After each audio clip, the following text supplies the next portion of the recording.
Attention A1 Trading Show fans. If you're interested in getting free access to the Edge Finder or our premium trade alerts, listen up. For a limited time, our show's partnered broker 8cap is giving out free access to our products when you sign up for a new trading account with them. If you already have a broker, you may want to consider switching to 8cap because of their low trading costs, a wide range of trading assets, and their amazing customer support. If you'd like to get access to our software and Discord server for free, click the link being dropped in the chat right now and ask one of our team members for more information. Don't miss your chance for free products and an award-winning broker. Now, back to the A1 Trading Show. All right. Good morning, guys. Good afternoon, wherever you are in the world. Hope you're doing well. We are here for another unemployment claims data point. We have these every week, of course.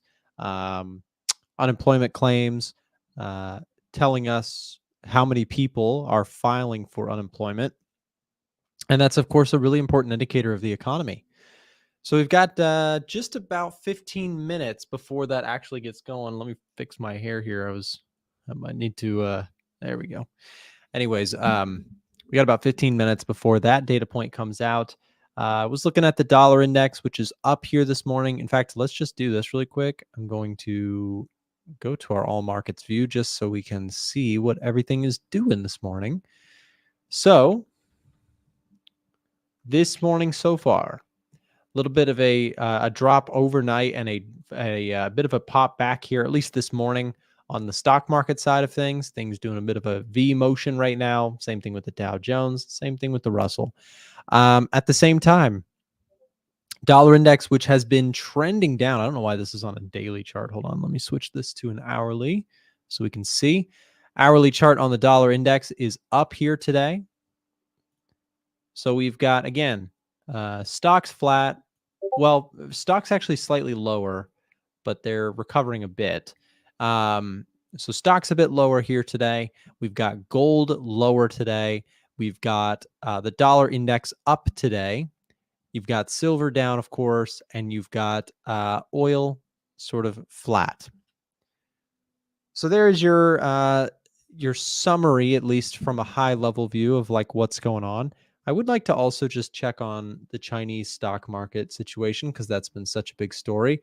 Okay, Chinese stock market's down just under 1%. The volatility is very high on the Chinese stock market the last few weeks, really. But definitely going to be interested to see how unemployment claims impact the markets this morning. We actually have a dual news of lineup this morning. This morning we've got unemployment claims in about 10 minutes. And we've got, after that, we've got services PMI. So both numbers very, very important to the state of the dollar index, to the state of gold, to the state of the stock market. It's a big day. Tomorrow is also a big day, but today is a big day. Pound dollar really fell off a cliff. Yeah, I saw that. Some dovish notes from Governor Bailey, I do believe, really caused the pound to sink. I could be wrong on that, but I was looking at it a little bit this morning. My take on the USD data this week is positive for the dollar, lower unemployment rate tomorrow and positive NFP, also positive readings for USD today. What is your take on it, Nick? Andrea, that's a good so far summary, but we don't know yet, right? So this week, I would actually agree with you. You had some good data so far, but the week is not over, right? Jolts was bullish for the dollar. Okay. Also, at the same time, we had ADP numbers, which were also good for the dollar. So you are 2 for 2 so far on the jobs data. But this morning we get arguably, a very important one too. And the question is that going to continue to confirm this uptrend in the dollar? I'll say this, if you get unemployment claims looking real good today, it's setting up a good picture for NFP, and the market probably continues to push higher off of that for the dollar. I'm talking specifically about the dollar. The stock market, in that case, would have maybe a mixed reaction because a strong labor market might push back on rate cut timing, but a strong labor market is also just good for, it's a good signal of the state of the economy. So it's a bit mixed for stocks, in my personal opinion. Some would argue that it is bullish for stocks to have strong jobs data. Others would actually argue that it's bearish for stocks to have strong jobs data. Because if you have strong jobs data, the Fed won't cut rates as quickly, and people who are, very, especially companies and industries that are very sensitive to rate cuts, think real estate, for example, could struggle if rates don't come down very quickly. Hopefully that makes sense. But we have NFP tomorrow. And so we are about halfway through the labor data this week. We have a lot of labor data this week. JOLTS was good. ADP was good. We get this one today and we get this one tomorrow.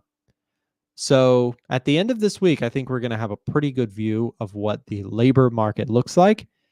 And I am more, if you ask me which camp are you in, Nick, about, labor market, if it's strong, is it good or bad for stocks?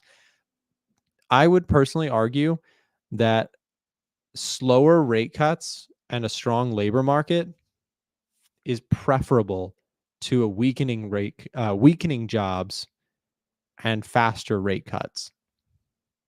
That's been my take on it in 2023 and 2024. I've been very partial to trading mega tech stocks and the QQQ or the NASDAQ. I've been very favorable towards those because I think that those companies are more poised for an environment where we don't need fast rate cuts for those companies to make a lot of money and continue to grow at a fast rate. So I like those types of companies. The easiest, biggest, winners of the stock market typically are where I like to invest. There's less, some people like to invest in higher risk, higher reward companies. Like, let's take an example. This is not a stock I own or one that I plan on owning at this time, but let's just take, like, for example, Zoom, right? Zoom, the company where, everybody knows Zoom, has gotten killed in the last few years. But before that, it was on a monstrous rally. If you had bought Zoom in 2019, at one point you're up 850% or so. So you can play different types of companies, different levels of risk. So something to think about. For me, I typically don't go in that neighborhood. I'm more in the boring, kind of highly liquid businesses, things like Apple and Amazon and companies like that. That's typically where I like to stay allocated and trading. Anyways, taking a look at the S&P 500 this morning and overnight, we had a bit of a dip on this thing. Still a bit of just a choppy mess. The S&P 500 has been. I have been looking for dips, looking for bigger pullbacks. If it does happen, I may look to add some positioning perhaps to the S&P. I do already have a position on the NASDAQ. So if we take a look at the NASDAQ, I'm about flat on my NASDAQ position. The Russell, I do have some positions on. Dow Jones, don't have anything on. Looking for pullbacks and plays. And I will say about the NASDAQ, if this thing tanks, I'd be fine with it because I have more setups that I'd like to actually take. I have a bit of cash on the sidelines, which basically just means because I use a stock brokerage, I trade with Webull, which we'll drop the link here in the chat if you'd like to use the same broker as I do. It's a really great brokerage. It's US regulated. If that's something you're interested in, you can click the link being dropped in the chat to sign up with Webull. So I have a good bit of cash still at the ready. What that means is that because I use a stock brokerage, I buy shares. And you have cash in your account and you have share, or you could use that cash and buy shares. Well, I have a good bit of cash on the sidelines in the account in case the market does drop further, in which case I'd be happy to start getting some shares and things that I like more. Anyways, let's take a quick look at gold as well. Here's gold on the daily chart. Gold is still just sort of teetering around up here.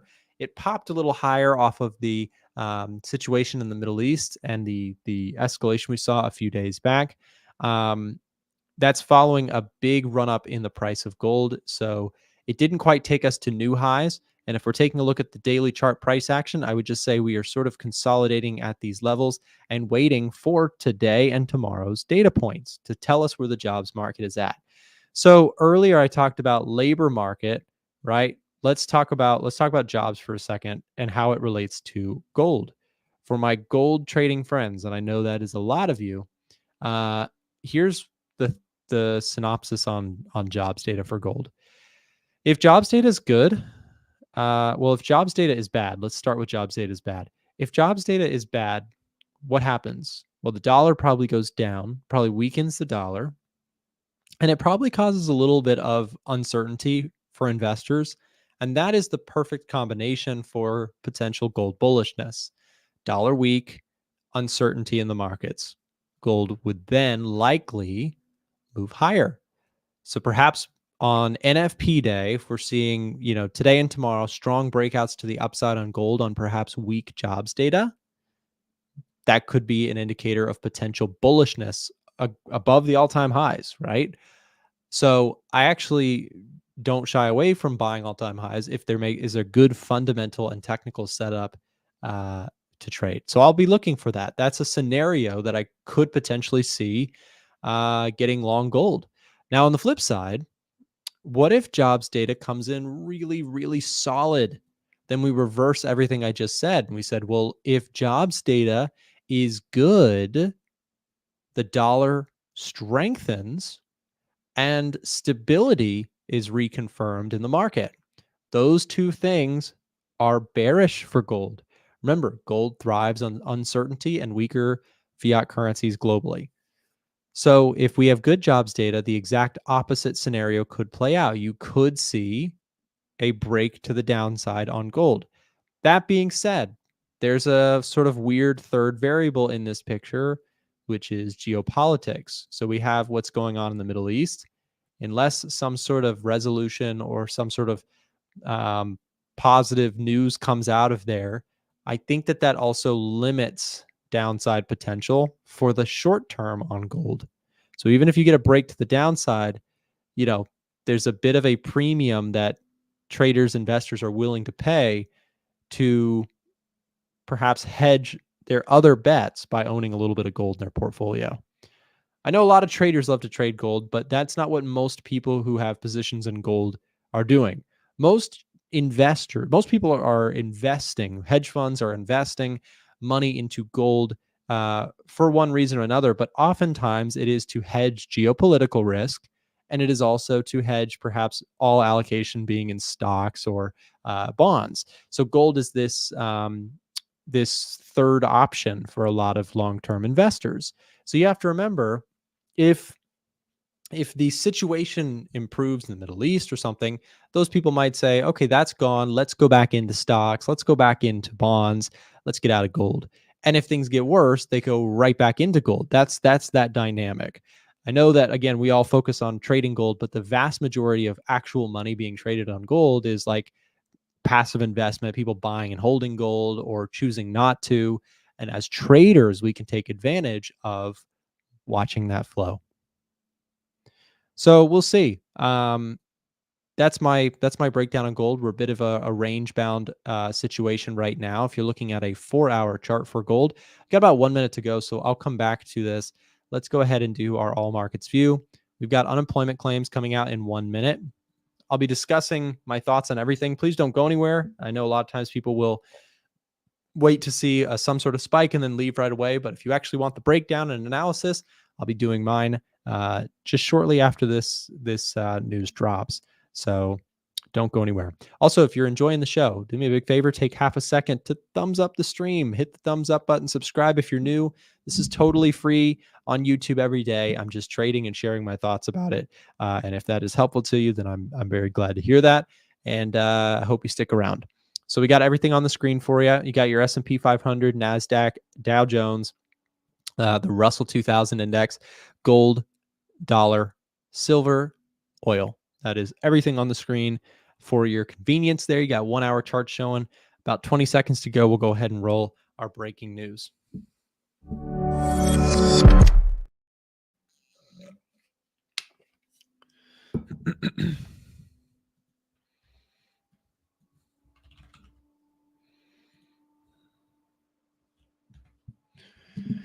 All right, claims data should be coming out here any moment now.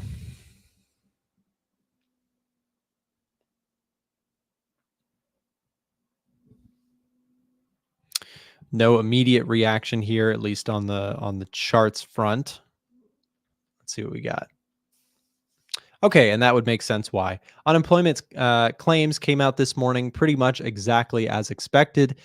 We were forecasting 222,000 unemployment claims to come in. What did we get? We got 225. So not a big surprise one way or the other. And this is important to recognize that when you get news that comes out and it's not very surprising, and that's what the market already kind of expected, that's why the chart doesn't make ginormous moves. You may get some volatility, but nothing huge. So that makes sense. We kind of just go back to default. So that would be a neutral reading. So when we talk about the labor market, we did this earlier. The JOLTS jobs numbers were good. The ADP numbers were good. The unemployment claims numbers, they were fine. They were just neutral. They were fine. So let's scratch that. So that leaves us with, so far, 3 out of 4 events for jobs data this week. I guess you could say 3 out of 5, because tomorrow we get employment data, like employment change, like the number of jobs added, and we also get the unemployment percentage or unemployment rate. So we've still got some data to come, but where we are so far, what the market's trading on today is we've got pretty good jobs data so far. That would lean me towards dollar index stays supported for now. Potentially could continue to climb higher. That being said, let's go look at the dollar, because the trickiness there is we're sitting at a big fat level of resistance. So let's go look at the dollar index. Yeah. So you got big resistance on the daily chart here. Daily chart, big level of resistance right around this 101.85 level where we are currently trading. But again, we've got good jobs data this week. I would like to see if NFP comes in strong, can we actually break through these highs? I took an attempt to go short the dollar. It was not a good one. I tried to go long pound US dollar, GBP USD. Did not work out at all, but that was partially due also because of the one of the central bankers there coming out a little bit more dovish, meaning they are potentially more willing to cut rates quicker, and that is causing the pound to sink today on top of a strengthening dollar. So bit of a reversal play here now for the pound. I actually thought it would hold this level pretty well. It did not. We completely fell apart there, and it happens. So we move on. Am I still bullish on the pound? Not really, because it fell off the watch list here. We're down towards neutral now. So it is what it is. Small loss. It was a very tiny position, so it's not a huge deal. We'll take a look, however, at some of the other counterparties here to the dollar. NZD USD and AUD USD. So let's just take a quick look at those, see if those are trading down here this morning. Coming down, but still a little bit of ways from where I was interested in them, or on the Australian dollar. Let's take a look at the New Zealand dollar here. New Zealand dollar maybe getting a little bit closer to a level I could try at, maybe the 62.02 level. So those might be setting up here depending on how the dollar index reacts to this level today. That could be really interesting. Stocks are just slightly lower today, down 0.25% and just shy of 0.4% for the NASDAQ. The Russell's down 0.5% this morning. And I'm going to say that my opinion on the NASDAQ, the S&P, etc., is that I do think that they are headed higher. I like the NASDAQ the most. And if I'm wrong, then I'm wrong. Amar says, thank you very much, by the way, for the $10 donation. I very much appreciate that. That's awesome. Can you please give me an update on your NAS position? I made a mistake and took one standard lot. Ooh, you better have like a 150K plus account for that size, in my opinion. I typed 0.01 or 0.1, so please tell me something. Okay, so here's the thing, Amar. When it comes to the NASDAQ, let me be very transparent with you. So I'm long the NASDAQ, but I'm fully prepared that it could go down lower. In fact, I kind of want it to. If it goes down lower, I'll feel that I'm getting a better price. Now, I do have a stop loss on my idea. So with the 4-hour chart, you have to think with a one lot position, this is going to probably blow 99% of retail traders' accounts. That's a huge size. So for me, I am comfortable holding the NASDAQ to go down significantly and then maybe go up. Or I'm completely comfortable if I get stopped out. This is a small position on my account. It's not going to kill me. I mean, it's a good sized position, but the risk is not going to kill me. And that's a very important distinction to make.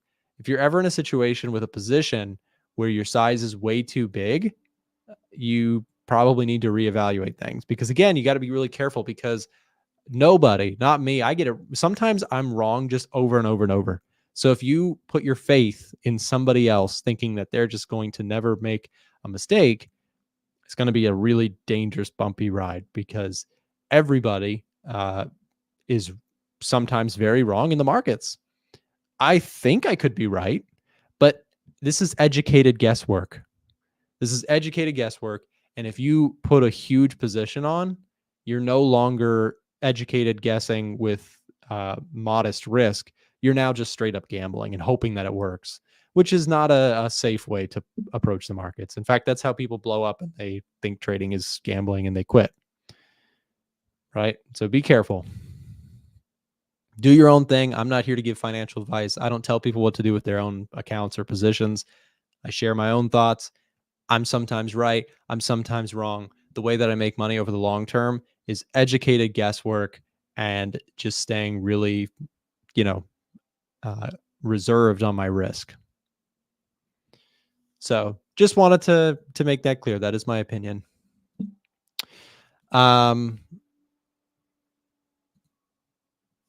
Gold's reaction here. Let's see.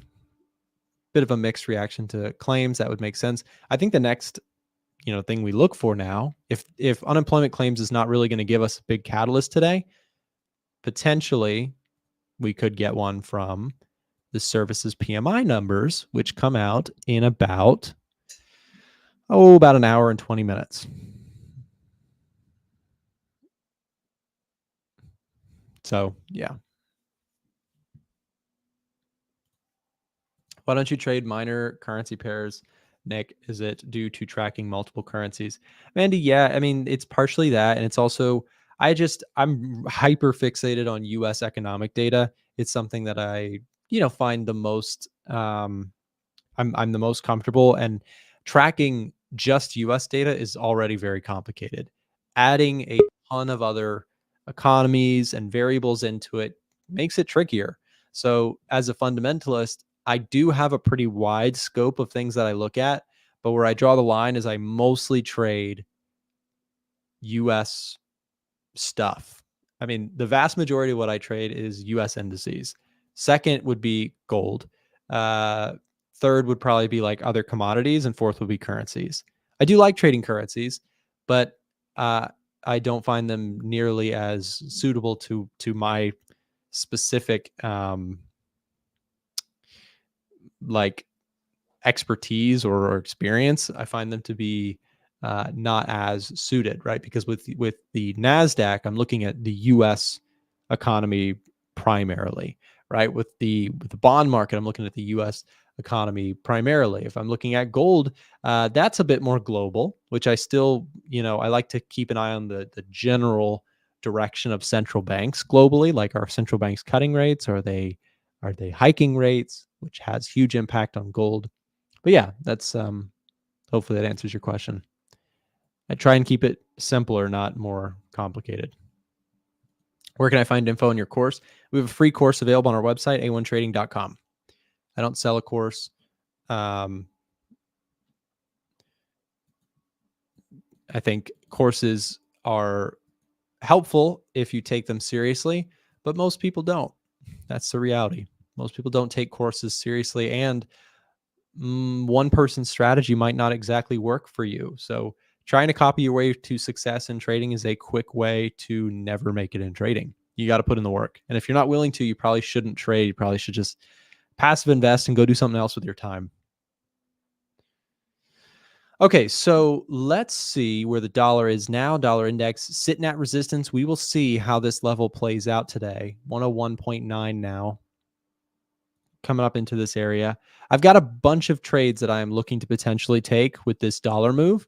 I don't have them setting up exactly right now. If you'd like to get notifications when I take trades, I'm going to drop a little plug for you guys. Every trade that I take gets shared inside of our Discord channel. If you're interested in getting access to the signals when they get sent, Frank, who you may also know from the stream, he comes on and the stream pretty regularly. He also shares his trades inside here. If you'd like to get access to our trades when we take them, you can get access by sending us a direct message. Someone from our team will help you there, or you can go to a1trading.com/VIP, a1trading.com/VIP, or you can send us a direct message right here, and we'll get you hooked up with streamer discounts, and you can come join the group. Notably, the purpose of the signal service is meant to be, educational in nature. It is really just straight up my trading journal. So every trade that I take, good or bad, gets shared in the group. Every position that I take, like I had a big trade in silver when I was in Greece, which was pretty cool. It's like every day just kept roaring higher, and then I took profits on it. So if you'd like to get those notifications, they are all available inside of our Discord channel. This is a reserved feature for our paid members. If that's something you're interested in doing, again, a1trading.com/VIP.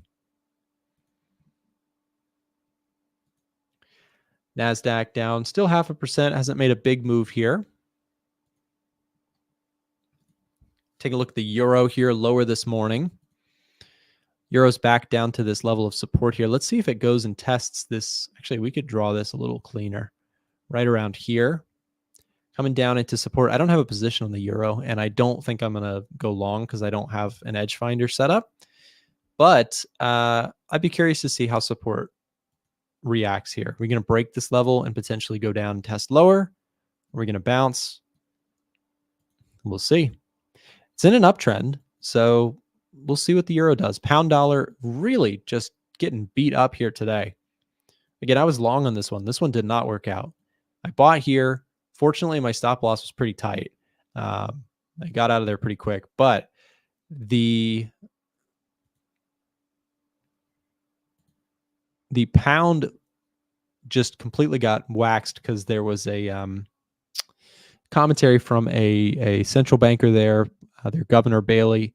I believe it was some pretty dovish sounding comments. And if you don't know what dovish or hawkish means, it refers to if a central banker is more willing to reduce their interest rates and be more or less restrictive in their policies, they're considered more dovish. And if a central banker is more like conservative on wanting to loosen policy and they want to keep things tighter, they want to, be harder on inflation, for example, or they don't want to lower interest rates, they're considered more of a hawkish central banker. So bit more of a hawkish swing, or at least Governor Bailey, who's a deciding person there, was more on the dovish side. He sounded more dovish. What are your thoughts on Chinese stocks? Let's see. China. I mean, I think that with all the stimulus stuff going on, China could really actually have found a low in their stock market and perhaps be headed higher. That being said, I think you go out to the weekly chart and you say, okay, yes, this is a nice change in price action from this, very long-term downtrend we've been fighting. I just also think that you probably, for me, if I'm going to get involved in Chinese stocks, it's going to be on a pullback if it happens. If it doesn't happen, it doesn't happen. But perhaps a discount, a pullback could be interesting, but it's very volatile, very jumpy, up and down by several percentages. Yesterday, the stock market for China was up like 8-something%, which is really wild. Very, very violent moves there. Anyways, guys, we're going to take a quick break here, and then we're going to be joined by Miko and Marco for our Technical Thursdays session to take a look at some charts. Also, Chris, thank you very much for the £5 there, my friend. I appreciate you for supporting the stream. Thanks so much. Okay, we're going to take a quick break, guys. We will be right back with Miko and Marco to talk some technical setups just after this. Ooh, looks like A1 Trading is doing another Edgefinder giveaway. I've been trying to win one of these for a lifetime. Let's see. All I have to do is click the link in the description and fill out this form, so they can tell me I'm the winner, of course, and submit. Now, I have to play the waiting game. Man, I hope I win. For this week only, we are giving away a free copy of the Edgefinder. Click the link in the description or the one being dropped in the live chat. Fill out the form and submit your name for a chance to win. Good luck.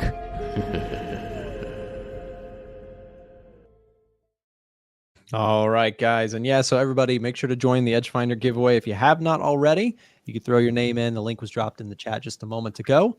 And now we got Miko and Marco. What's up, guys? Welcome back to the show. Hello. What's up? Hello, Good to hello. have you guys back. And we've got plenty to talk about. The dollar index making a bit of a push higher, which always makes things a little interesting in the FX land, currency land. So maybe we'll just jump right into it. Miko, what are your thoughts on the dollar today? Yeah, I'm actually liking this because I'm still very bearish on USD, but I'm looking for a bit of strength because I want to see a bit of a pullback. And this is kind of giving me some opportunities on Euro and some other USD pairs. But yeah, it's looking pretty bullish. I've marked out a couple of areas where I think price could get to before maybe reversing. I'm looking at 102.5, and maybe if you have a big move, I'm looking at 104 up there. But I'm really bearish. I'm still looking for us to come back into the low, and just expecting this bullish move here just to be a pullback. So my thinking is, how far will this move go before we do roll over? That's the way I'm going to be looking at it. We're at an area right now which could maybe turn price around. So that could be an area which we do sell off from. I'll keep an eye on that. But I think the big indication will be tomorrow with NFP. But yeah, dollar's pretty strong. I'm looking at this as a pullback. So looking at pairs like Euro USD, I'm looking at opportunities for some buys. I'm looking at 1.1, 1.095. So those are the areas I'm looking to get involved. But yeah, USD strength looking interesting, but I don't think it will last too long. Okay, yeah, fair enough. And you mentioned the euro with that. So I was pulling up that chart as well, sitting at like a pretty big level of support, right around 1.10. So we'll see if that level does get the same reaction. I imagine it will just be an inverse sort of effect to what the DXY chart does as well. Marco, same thing to you. What are your thoughts on the dollar today? Are you looking at any USD crosses? Yeah, sure. So let me go through the euro and the US dollar. It's kind of trickling down. These major lows are being broken pretty correctively. So I want to see some momentum either up or down. I'm going to be more patient on the euro and the US dollar. AU is also moving down a bit more force than the euro and the US dollar, but the legs are just not convincing enough for me personally. I would like to see just a little bit more stronger bearish pressure kick in. Then I would look for sell setups. Pound looks absolutely great. Massive bearish momentum. So a massive bearish leg right here. A bit of a pullback, bit of a pause. Then the bearish momentum continues once again. Major drop. Here on the bottom, seeing some weakness, which is not something I want to see. But if this can continue down, print a nice bearish candle like this, that would be very high probability for me to look for sell setups. So yes, the dollar pairs definitely moving down. Some are trickling, some are moving with a lot of force. It's good to see. We have NFP, so I don't think I will get any entries today. I'm not trading NFP. Maybe NFP can even can create an even bigger moves in the downtrend and show me some nice momentum so I can get in on Monday. Yeah, no, that it definitely has the potential. I think with the dollar index sitting where it's at, going into NFP, it makes for an interesting setup. I mean, if you get a very strong labor data point, we could see a breakout that, as Miko mentioned, we could see some of those more extreme levels of resistance come into play.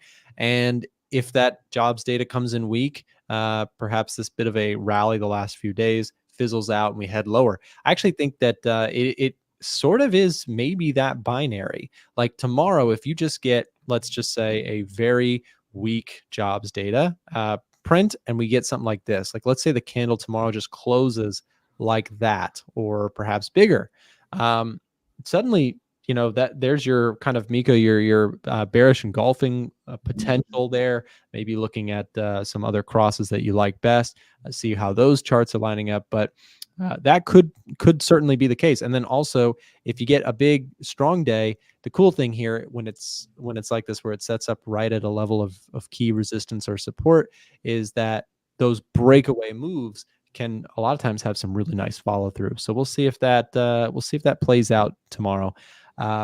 Next question for you guys is the metals market.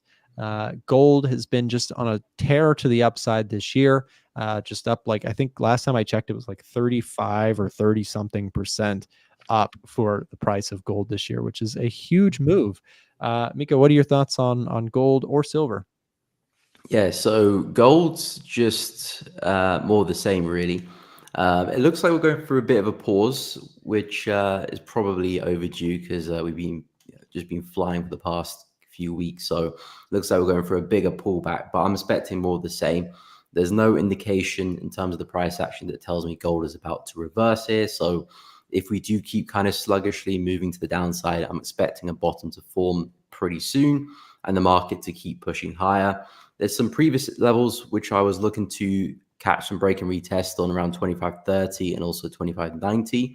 Unfortunately, just gold was too bullish for me to get that retest, but I'm still open for buyers and gold. So should we get there, I'll be looking to step back into the market. But I think a really nice way to trade gold, depending on how you look to get involved with the markets, I think is breakouts, because if gold's going to maintain this momentum, and once it does break out, there's a high chance we just continue. And if you have kind of open targets, you never know how far gold can make on its next move. So I think gold is a really nice market to look for those buy opportunities and just keep taking advantage of that trend until proven otherwise. So movements like that, breakouts of this channel, I'm expecting us to push back into the high and maybe some new highs as well. But yeah, more of the same for gold for now.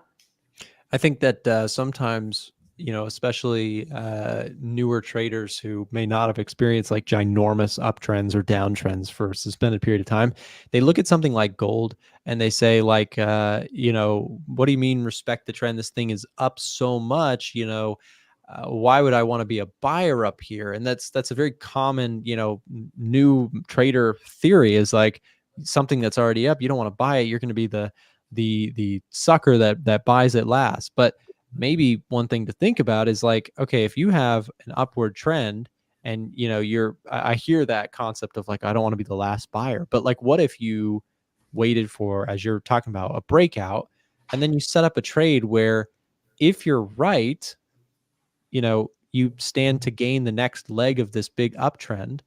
And if you're wrong, you can keep your risk pretty moderately intact, so that's the theory, is like an uptrend, being afraid to buy into an uptrend or sell into a downtrend because it already feels like it's already made the big move.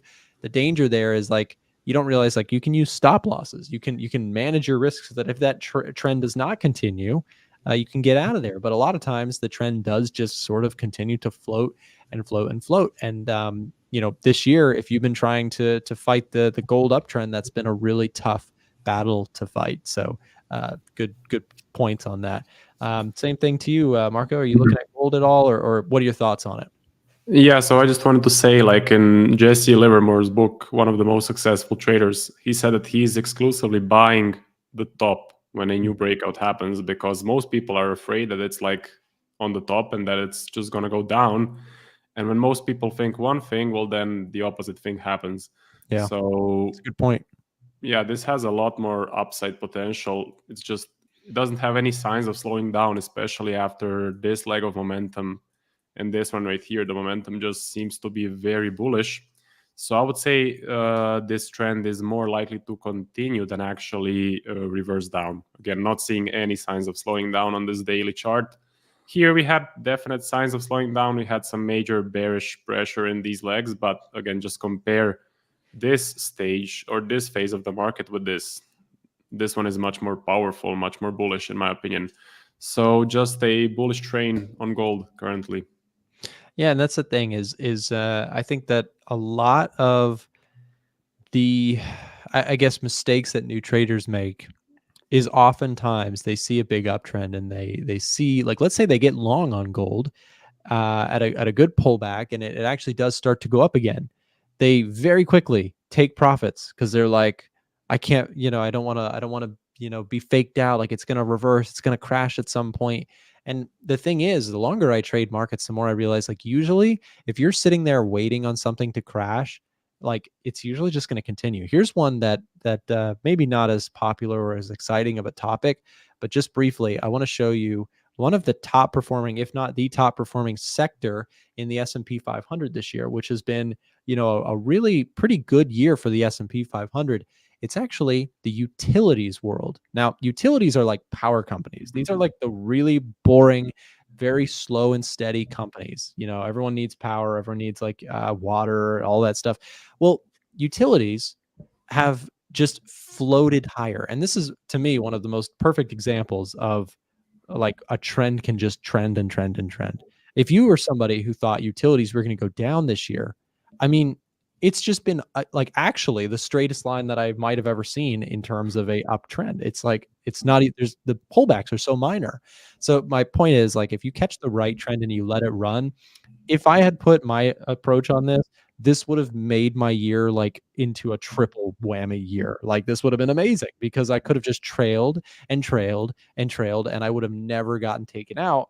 And this would have been just a monster mover for me. So my point was showing you that is that, you guys are well aware, but for the audience, sometimes a trend can just outlast everyone's expectations. That is really important to keep in mind when you're trying to call a top or a bottom in markets. So anyways, we can keep going. We've got our regular schedule here in terms of things we want to talk about. I want to get you guys' thoughts on Bitcoin, because we did actually look like we were going to maybe try and poke through the upper limits of this downward trend here that we've been seeing on the longer term. But Miko, what are your thoughts? Is there any potential that we get this kind of move, like a break, and then, actually we do see a break to the high side? Or is this just doomed for perpetual slow death? Yeah, I mean, for a while, since Bitcoin has just been moving in that channel, my thinking is, as long as we stay within the confinements of that channel, I'm just expecting price to maintain that. When we get the breakout, then my analysis will change. But yeah, price is still respecting the highs. So I'm literally just expecting Bitcoin to make another move back down to 52, 50K, near enough those lows, and maybe we push straight back up again. But because it's been so long in this channel, it's going to take some effort for us to start doing something like this. It has to be a big catalyst for that to get going again. And when it does happen, if it does happen, then I think some pullbacks, some retests somewhere, we can speak about that.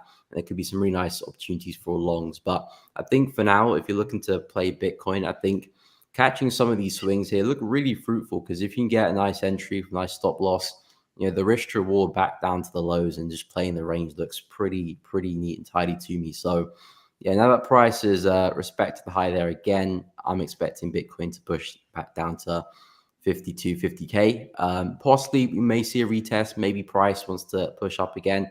I think for me, I'm just going to just anticipate the sells. And if we do break the high, then I'll investigate the buys. But for now, I'm still pretty bearish.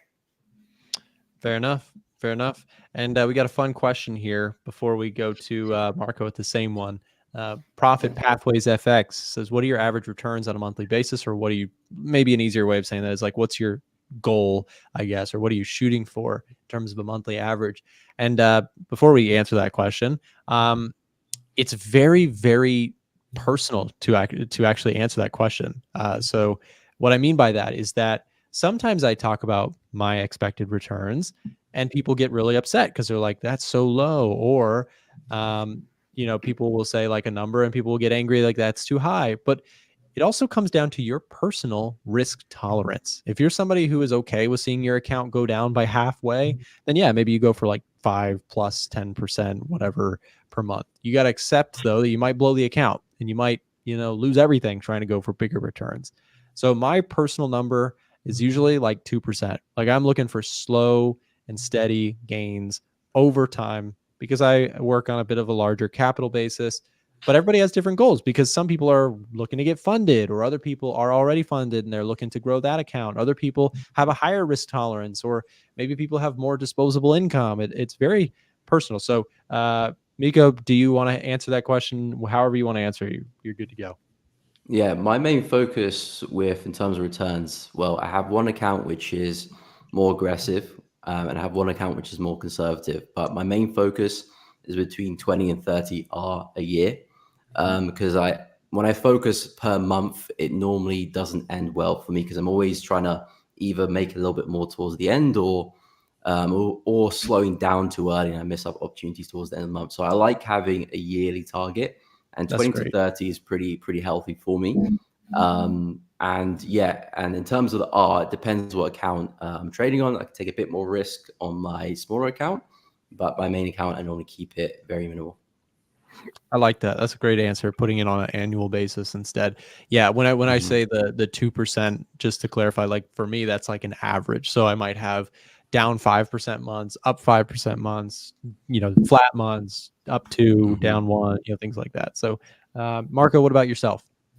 Yeah, so I'm the same. Like 2% per month is the average aim, and then some months can be plus 10, some months can be minus 5, or break even. So it really depends, but I'm looking at it on a big sample size. So I would definitely advise everyone in the audience to not look at your results on a weekly basis, monthly basis, not even a quarterly basis, because you can easily have a good quarter where the market is highly trending. So at least like a yearly basis, that should be your minimum number of months that you look at. And I would say if you're making 20 to 30% per year, that is absolutely awesome. That is really, really high out there. Anything above 30% is exquisite. And it all depends on the drawdown as well. If your drawdown is huge compared to the return, then you're not really making that much progress. But if you can make 30% with, let's say, a return to drawdown ratio of 2.5 and above, that's absolutely amazing. And you should definitely just stick to those numbers. The numbers that we see on social media, like 30% per month, 20% per month, absolutely not possible, absolutely fake. And it's just a big scam that is portrayed for you to buy a course or anything that person is selling. So you cannot get rich quickly, but I think Nick said that you can get rich quick slowly or over time. Yeah.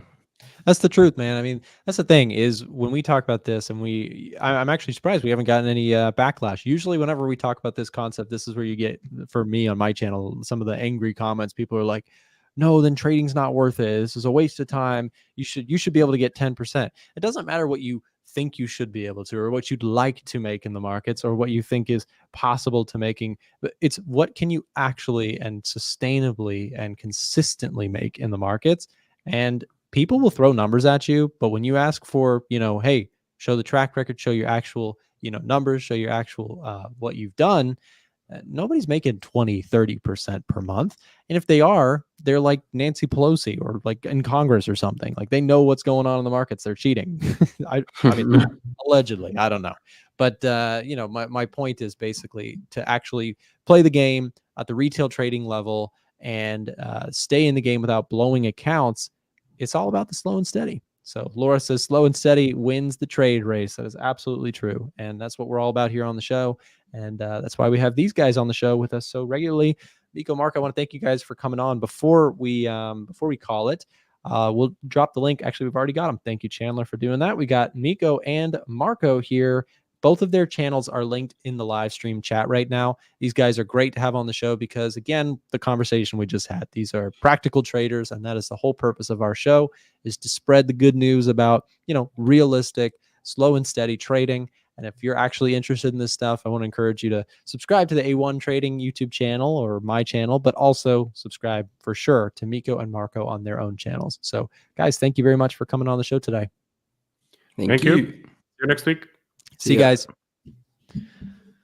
All right, and we can continue on now. Here we've got a couple things to continue looking at. We've got gold making some moves. Nasdaq's down a little bit more here since we last looked at it, but we'll see. The big thing with the markets here this morning is you got to remember that right around the corner, you've got services PMI, and this number is very, very important. We were forecasting for 51.7. I am cheering for a higher than 51.7 reading. I would love to see like a 52 or 52.1 or something like that. That would be fantastic. But of course, it doesn't matter what I want. I just discussed that with our great guests, Miko and Marco. It doesn't matter what you want in the markets. It doesn't matter if you want gold to go up or gold to go down, or you want the euro to do this or that. It's what the market wants to do. And as traders, we are just weathering the storm. It's like, great trading. It's not my analogy, but I know I've heard it talked about on a podcast or read it in a book or something. But great trading is like basically just you're a sailboat in the ocean. Like, you can't control the seas, but you can control your sail. You can do the best with what you've got. So very, very wise words, whoever said them. It was not me. I heard it somewhere. Indices slightly in the red here. That has the potential to get more red today if those services PMI numbers come in weak, in my opinion. That would not be good for the stock market. And for gold, strong PMIs would also be bearish. Weak PMIs would actually be likely bullish. We got 558 people watching here, wherever you are, guys. If you could do me a favor, if you're watching on YouTube or Twitter, if you guys could thumbs up or heart the stream, wherever you are, that'd be greatly appreciated. All right, let's take a look at some other things. The VIX is up here a little bit. VIX, on the 4-hour chart, seems to be making a move higher. Remember, a strengthening VIX usually means uncertainty in the markets. VIX falling typically indicates a little bit of confidence in the markets. But with the stock market down a little bit here this morning, you're going to see the VIX pop up a little bit. Also, Chinese stocks down 2.6% on the China A50. I'm not exactly sure what this is with Oanda. Better way to look at it, to be honest, in my view, is like FXI. So FXI is large cap China. We can see down 4% here this morning. I know Chris Pulver, another regular stream guest, he always looks at KWeb, which is down about 5.5% here this morning. Somebody asked me earlier if I was looking to potentially get long on these things, and the answer is not quite. But if you get a pullback on these things going, I could be interested in having a small position in the Chinese stock market. It is a very volatile stock market, I will say that. Hitting the thumbs up button is an automatic action on joining the stream. Thanks, Lee. I appreciate you. So WTI, here's oil. Oil is still up at resistance. If we take a look at daily chart zoomed in a little bit here, you've got some rejection at this point here where we're at the 73 mark for US oil. When it comes to oil, sitting at a resistance, but very dependent on where the economy goes. Let's actually look at this. Do we have industrial commodities? Take a look here at if this thing wants to load today. Where are you at? Come on. So oil, again, is sitting at a level of resistance. I wanted to pull up oil on the Edge Finder just to give a look. So I'm going to give you the answer of neutral on this because we're a bit mixed on the Edge Finder's output here. So when we look at some of the economic data, seasonally, potentially a bullish time for oil. Trend is recently flipped to the upside. If you went down like a 4-hour chart, it looks pretty bullish there, but we're at a level of resistance. PMI data is going to be important. Yesterday's or 2 days ago, the PMI data for manufacturing was a bit weak. That's bearish for oil. But with services PMI this morning, if PMI data beats expectations, that could be a bullish thing for oil. So we'll keep an eye on that. Retail sales were a bit upbeat. Basically, inflation for oil prices to go up, from a demand side, you want to see strong economies, growing economies, which will demand more energy and oil. Inflation-wise, inflation's coming down, which could be good for the rate cut story, but it's not a +2 like it used to be, where we had high inflation. And, because high inflation, of course, for like commodities and things, can create a float up in price. You got to think like just how we were going to the grocery store and a carton of eggs was going up in price. Well, raw commodities like oil, copper, things like that were also going up during that time. If we go take a look at oil during 2022, where we had some pretty crazy inflation, you can see what happened during that time. Oil just went up and up and up. But inflation's been on the fall down recently, which makes it a little trickier for me to sort of be super bullish on oil, right? If we start to see some strong jobs data and a reacceleration of inflation, then you probably got me on the line for some potential bullishness. But right now, I don't really see oil as a short-term trading opportunity to the long or short side. That being said, I do have a single position on ExxonMobil, which is an oil and gas company. I sold puts on it, and those are looking to close for probably 100% profit.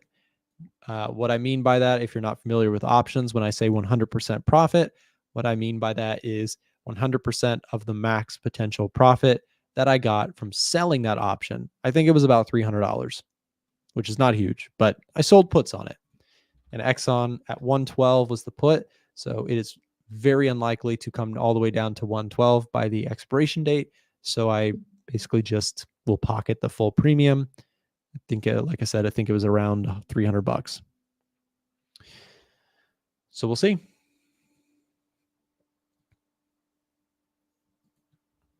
So unemployment claims this morning came in largely as expected.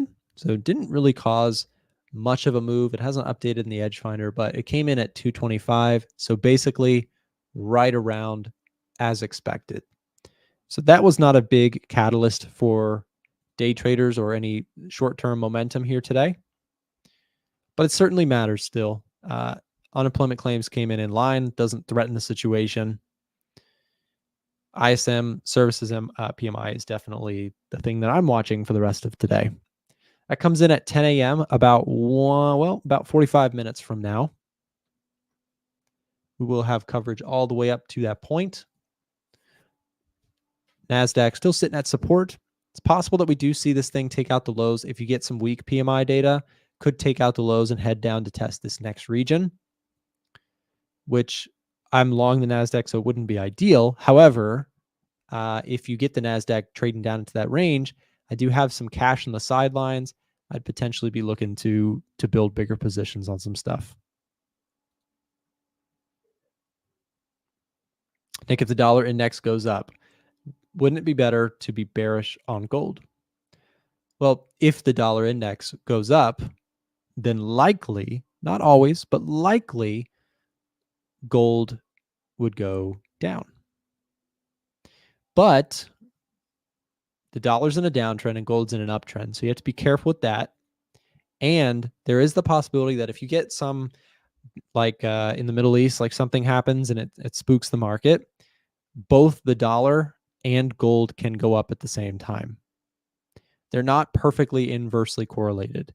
The dollar will go up when the world gets scared, usually because it is the global reserve currency. And gold will also go up because it is the ancient global reserve currency. It's the thing that's held value for like 5,000 years. So those two things can go up and down at the same time. It's just usually they don't. Usually dollar up means gold down, but not always. Wendy, if you're confused, I got you. Hit the subscribe button. Come back every day. It'll start making sense.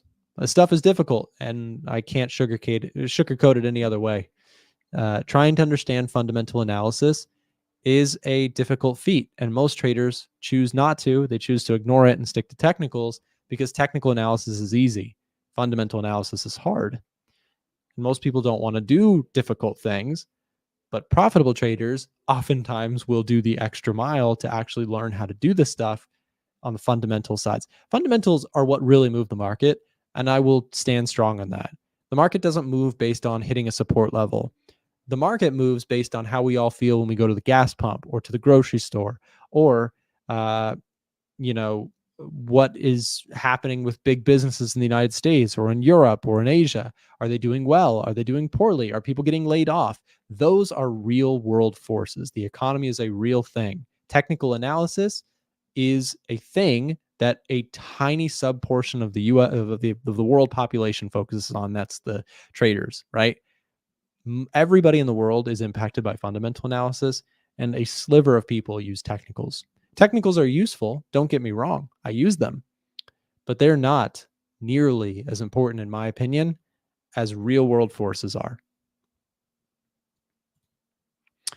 That's awesome, Lee. It gets easier over time. It definitely does. And I'm learning things, right? Like every day is an opportunity to learn something new about the financial markets. And that's the beauty of it. That's why markets don't get boring. If you actually get into fundamental analysis and learn why these things actually move, markets become fascinating. And it's not just staring at candlesticks forming every hour. There's so much more to it than that. Anyways, guys, we got our next host taking over here for a little bit. We got James from Elite Traders. We're going to drop the link to his website and to his social media here if you'd like to check him out. He's going to take over the show. Many of you guys probably know him very well if you're a regular stream viewer. So stick around. James got the show for a little bit, and I'll be back for PMI numbers. Stay tuned. If you're someone in the United States looking for a Forex broker, it's been hard to find recently. There's been a lot of changes in the industry, so I wanted to take a moment to tell you guys about Oanda. Oanda is a US regulated brokerage that allows US traders to trade currency pairs like the euro dollar, the pound dollar, the dollar yen, Kiwi yen, all sorts of different currency pairs. So if you're interested in checking out Oanda, we're going to be dropping a link in the chat right now as we speak. They, again, are a huge brokerage in the United States that allows you to trade without the worry of whether or not your account is going to get shut down tomorrow from an offshore, unregulated, sketchy brokerage. They have been around for a long time, and I've used them myself for a number of years. So if you're looking to trade FX and you're in the US, this is the brokerage to check out, in my personal opinion. So take a look at it. We'll drop the link in the chat, like I mentioned, should also be in the description of this live stream. Do your due diligence and see if it's right for you. Now back to the show.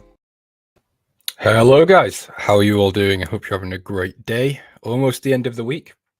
So I'm just going to quickly pick up from where Nick left off. So this is a report from Goldman Sachs. Now, Nick was saying that technical analysis is very rarely used, or it's, it is used, but it's not the main thing. And I want to support that idea by showing you a report from Goldman Sachs. And this is a financial report. This is what's sent out to their investors. So, it's not some spooky dooky retail trap thing that people seem to claim, but you can see the type of stuff that they're discussing. You can see real estate, financials, infotech, healthcare. There's nothing here talking about higher highs, order blocks, trend lines. There is none of that. This is all raw data that is then aggregated by analysts, put into documents and pitched. So essentially what I'm trying to say is that although technicals aren't used as much on sort of an institutional standpoint, they are used to a certain extent.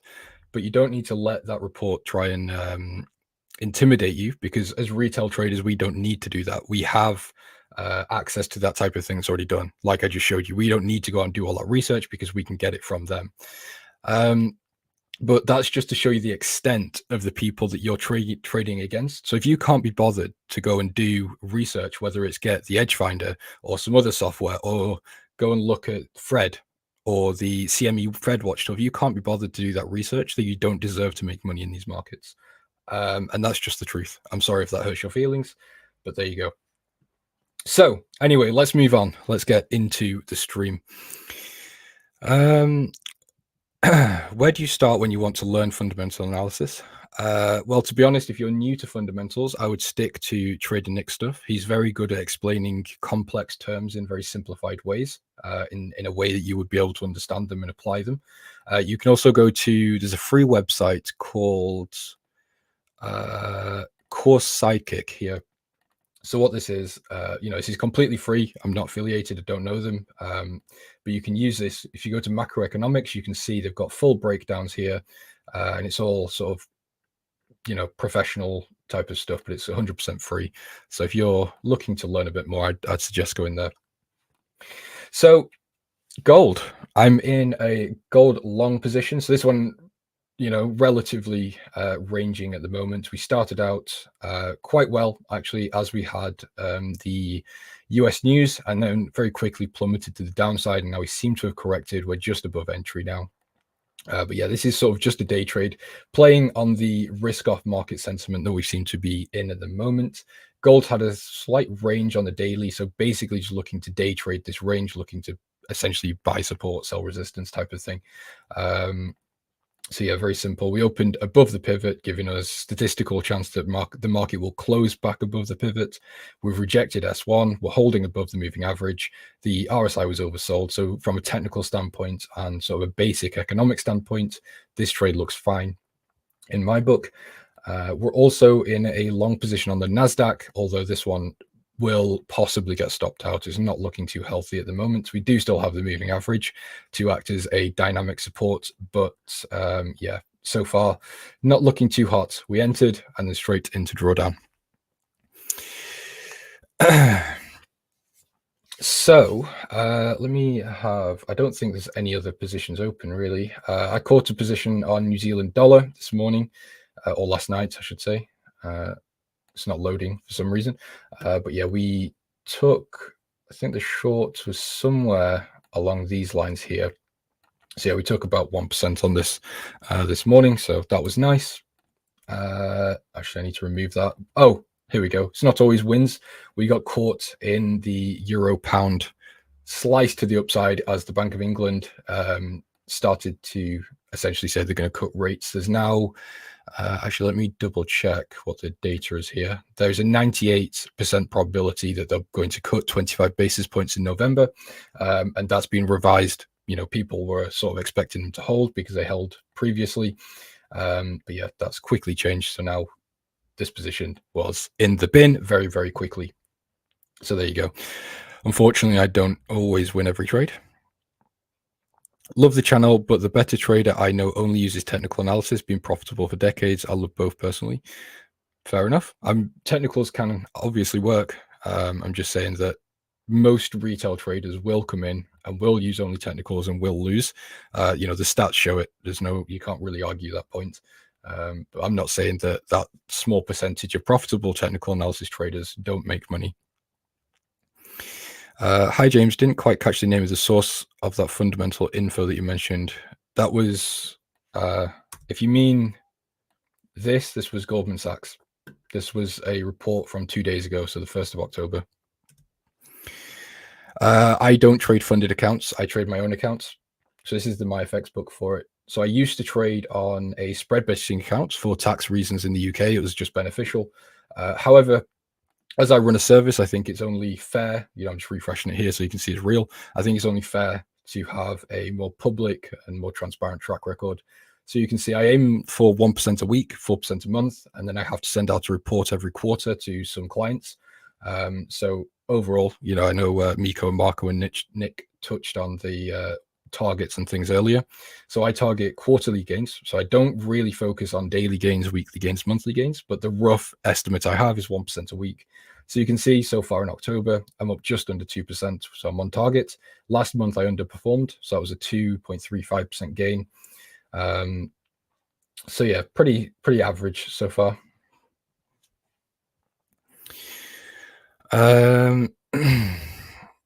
That's about Euro Swiss. Yeah, we can take a look at Euro Swiss. Need to uncheck that as well.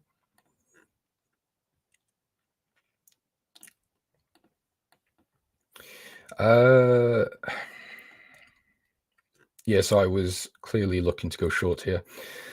It depends, really. So I'm very on edge at the moment with the markets, which is why I'm primarily day trading, because I don't want to get into any long-term positions. I think there's investors are very on edge in terms of the Middle East at the moment.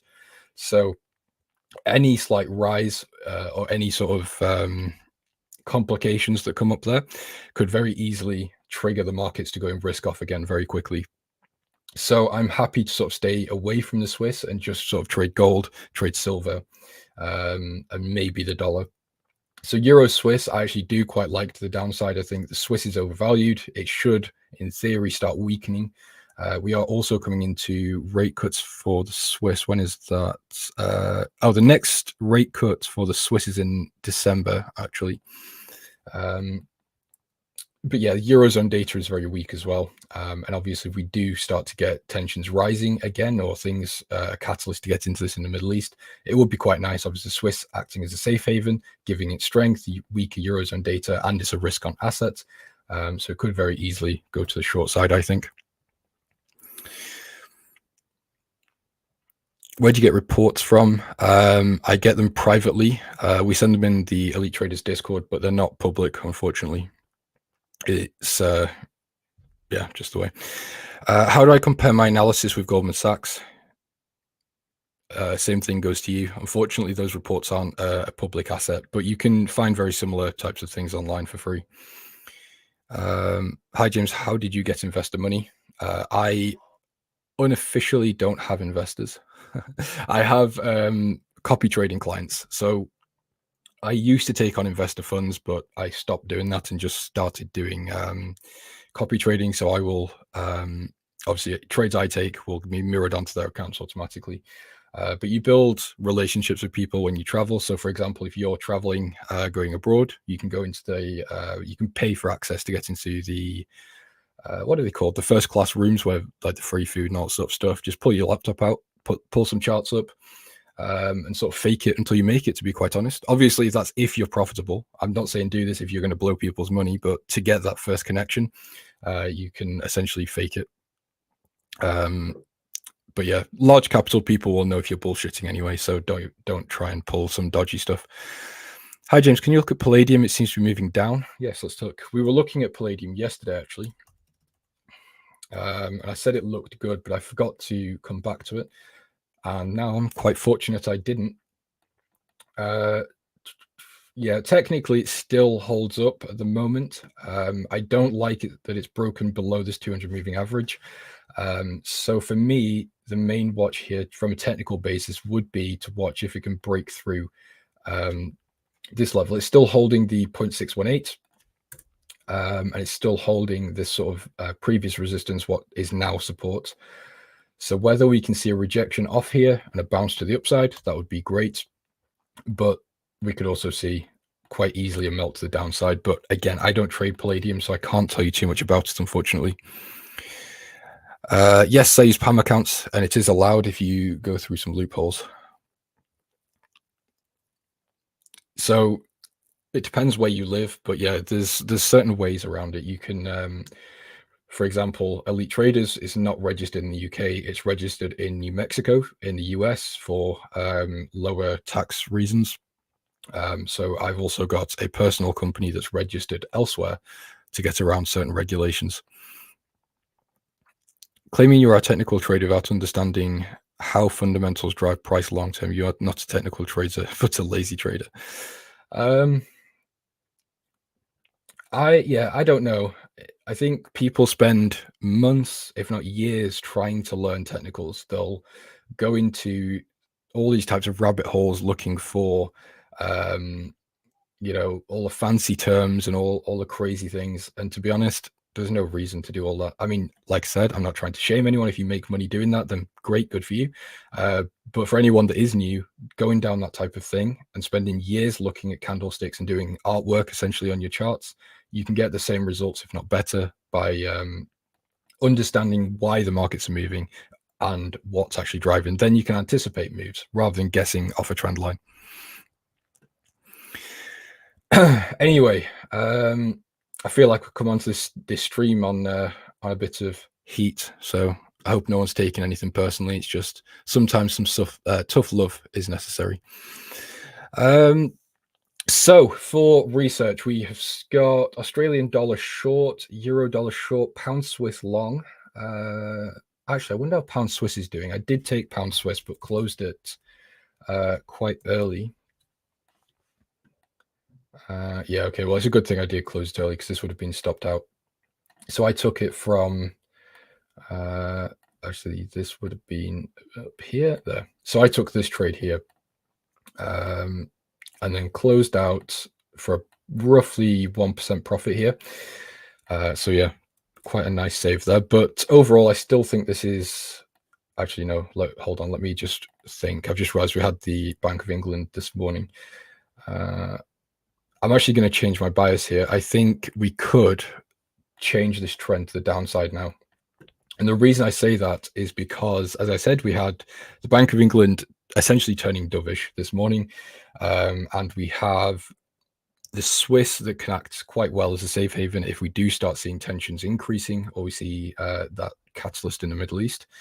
So what we could do really is start looking for the same level again. But you look for it to be retested to the downside rather than the upside. So broken below, we look for the retest and a continuation to the downside. And then we can target the sort of next low around here somewhere.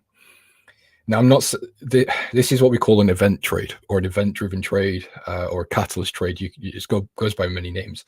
But the way you would trade this isn't really due to technicals. You would trade this once an event triggers it.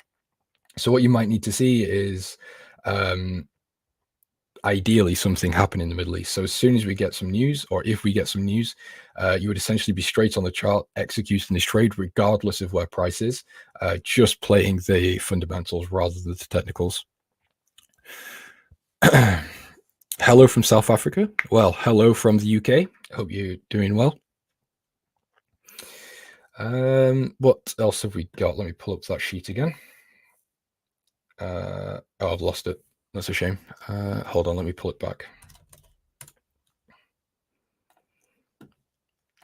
Here. So dollar yen to the long side. Dollar yen long could actually be a very nice play. So what we've got on dollar yen is both central banks don't seem great at the moment. We've got the Bank of Japan saying they're not in an environment where hiking rates is suitable. We've got the Fed cutting by 50 basis points. Sorry, the Fed did cut by 50 basis points, and it's likely they're going to cut by 25 to 50 in November. So what we can expect is if the dollar continues to rise, it could signal that the rate cuts are priced in, and we're now sort of potentially in a risk-off market. So this would maybe work quite well. So what we could look for is something like this. So we look for this 50% pullback. Target's a little bit tricky. If you want to be super optimistic, then we could probably target the pre-intervention move all the way back here in July. Although, again, I think that's very optimistic. It's not something I will do right now. Possibly somewhere around here, just to tap into sort of where this previous low was around there. So around the 151.9 stop loss somewhere there, maybe a 1 to 2, 1 to 3. Hi from Ethiopia. I positioned US 100 short. Great stuff. I am long on US 100, so you're counter trading me, which seems quite profitable at the moment because my position is losing. Oh, actually, it's having a little move back to the upside, but nothing to shout about yet. I thought learning fundamentals, you study historic charts, but it's really being about locked in every time there's a financial announcement and watching the market's reaction. Yeah, so I have a bad habit of not paying attention to news releases. And it's not because that I don't care. It's because I don't really care what that news release is at that time. So what you can do is two things. You can either trade the news release. So let's say this is NFP tomorrow. You can take this into account and say, okay, well, for this month, I'm going to be more biased to the downside or to the upside. Doesn't matter. Whereas what I do is I look more for the long-term data over the past 6 to 12 months. And that way I can gain a bias and I can say, okay, well, if NFP comes out higher again, we've changed trends in NFP. It's starting to look a bit better. We've got a more healthy labor market, and then I can start positioning for that. I can start getting some signals for what the Fed might want to do, and you can sort of put this jigsaw puzzle together. You are doing great, mate. I appreciate that. What's your thoughts if NFP comes in higher than expectations tomorrow? What will be the short-term analysis on the dollar? Well, the dollar will push. If NFP is positive in any way, actually, let's have a look what's expected. So NFP previous was 142. What we're going to do as well is have a look here. Labor market, NFP. So what we can see is 114, 142. So increasing to the upside. If we can get another push to the upside, that would be 3 higher pushes. Well, I guess 2 higher pushes since, when was this one? In August. Well, July, I guess. So yeah, I think if we can get above 142, which was the previous number, then we'd be smooth sailing really on the dollar for quite a nice push to the upside. If it comes out lower, then similar, we'll have quite a strong push to the downside, but NFP is quite easy to read. If it's higher, we go up. If it's lower, we go down, generally speaking. Obviously, you need to account for what's sort of expected, what's the forecast. So, if the previous number, for example, was, I don't know, let's, for example, say the previous number was 500, markets are expecting, or the market participants or the forecast is expecting 1,000. Again, this is just examples. And then it comes out at 600. It is better than previous, but it's still lower than what people wanted or what people expected. So we would still see a move to the downside as people take their profits, close out positions, and open new ones.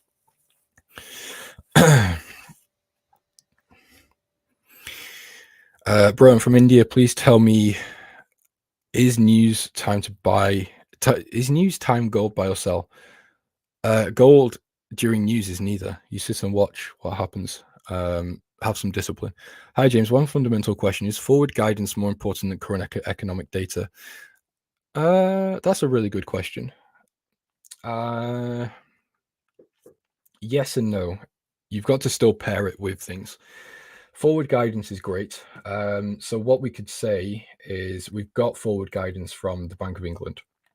So obviously they've not actually cut rates yet, but they sound dovish now. And as you can see, we're now pushing to the downside just from that. So what we're seeing now is essentially pricing in. What I assume this is just market participants pricing in a rate cut in November. So once this is already priced in, so let's say we drop a little bit more, we say, okay, well, it's settled, it's done. What's going to happen now? And then we can start accounting for other things as well. But yeah, forward guidance is very important, and it can affect the markets quite heavily, depending on what it is. Of course, again, it's very difficult to explain fundamentals in black and white because they are a full spectrum. People get too deep into it. All comes back to support and resistance. Pick an entry, risk amount, and profit target. Who cares what the amount is? It can be 100. Do that times a year. Yeah, I mean, again, there are profitable technical traders. I've met a few of them. So I'm absolutely not saying it's not possible. I'm just saying for the majority of people, it's not possible. Again, the stats speak for themselves. Strong US NFP will bring dollar strength and less demanding gold. Yeah, essentially. If we have a strong NFP, it's quite common that we will see gold drop. Maybe it's just a temporary drop as we see the dollar gains a very quick amount of strength. But yeah. Can you check platinum? We can check platinum, of course.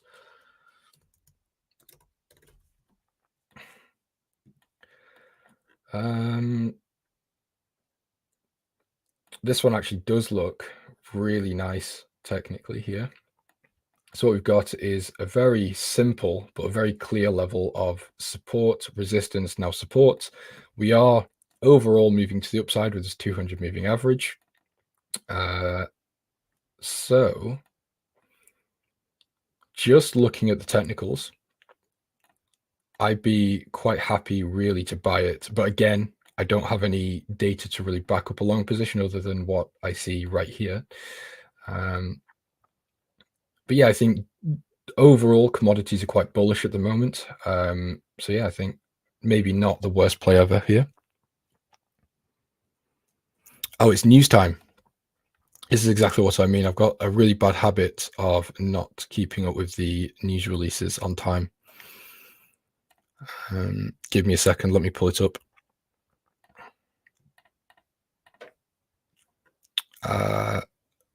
Oh, we've got it in 4 minutes. Okay, that's fine. Hey, James, how did you get into trading? Like most people, I was drawn in by the Lambos and the Rolexes and the quit your 9 to 5 and the the lifestyle stuff. Joined a really dodgy signal group. And because I didn't know what trading was, they told me what lot sizes to use. So I think it was like a $400 account, and I was making about $600 to $700 off their trades. Obviously over risking, but I didn't know that at the time. I didn't really know what trading was or how it worked. And then eventually blew my account. And then sort of swinged around different dodgy places. And then I was like, you know what, this isn't working, after losing quite a lot of money, and then had to sit down and figure out, how do I do it myself? What is trading? What's your expectation for tomorrow? For NFP and UE, unemployment, plus how the Middle Eastern tensions is lingering? I'm still overall bullish on the higher time frame on gold. Yeah. So NFP, I wouldn't really set an expectation for NFP. I personally more than happy to just let it go. Although I think sort of the 142 to 150 is a good range to keep in mind. The previous was 142, forecast is 148. So I'm going to set sort of a 145 maybe, but it's just a guess. I don't know. Oh, and you also asked about unemployment. Unemployment previous was 4.2, forecast is 4.2. So I'll just expect 4.2. At the moment, I'm not in any long-term position, so I don't really care what the news releases are because I'm not going to be in the market. Again, as I said earlier, I'm happy to take that news, compare it to what the past 6 to 12 months have been, and then start formulating an idea. What should we be looking for in this data release in relation to the dollar? Above 50 is bullish, below 50 is bearish. So let's see if we can get. It's actually forecasted to be slightly worse at 55.4. So obviously, if we get lower, then bearish, higher, bullish. Quite simple. So we'll see. Again, there's no need to start trying to predict news. Just let it go, let it happen, and then we can trade whatever happens afterwards. Can we take a look at US 30? Absolutely, we can. This has been more of a talkative stream than a chart stream. I hope you guys don't mind. So, US 30. I'm still happy with the analysis I've got on here. I'd be okay with buying this this retest if we can get it. So if we can come down to here, so around the 41,487, and have a bullish H4 candle close, I might go in for a position here at low risk. It might be 0.5%, and let it go. But if we break below, then I'm not interested anymore. I'll let it run to the downside and maybe buy again when we start hitting levels of support. So potentially down here, and maybe here as well. But yeah, just be careful. Again, we've got things going on in the world. We've got elections coming up. We've got central bank, well, I guess Federal Reserve rate cuts, I should say. We've also got Middle East. So yeah, it's a difficult time to trade, really. So if anyone here is new and isn't, hasn't got a year to 6 months experience trading at least, don't let the markets at the moment scare you. You just need to pay attention because, you will come across markets like this where there's a lot of things going on, a lot of things you need to pay attention to. And it's not really that clear. You know, you can look at one thing and say, okay, well, this looks good. Oh, but we've got this going on. Oh, well, this looks good, but we've got this going on. So yeah, just be slow, be patient, and let things come to you. Oh, news, just realized. News came out lower. So it came out at 55.2. Previous was 55.7. So let's have a look at the dollar. See what's going on here. Let's change it to candles on the 15. Very little reaction, actually. Oh, wait, sorry, that's a euro. Dollar here. Yeah, still basically no reaction here. So that's fine. Yes, we can check silver. Let me just see the times. I don't want to run over. I think there's someone on after me.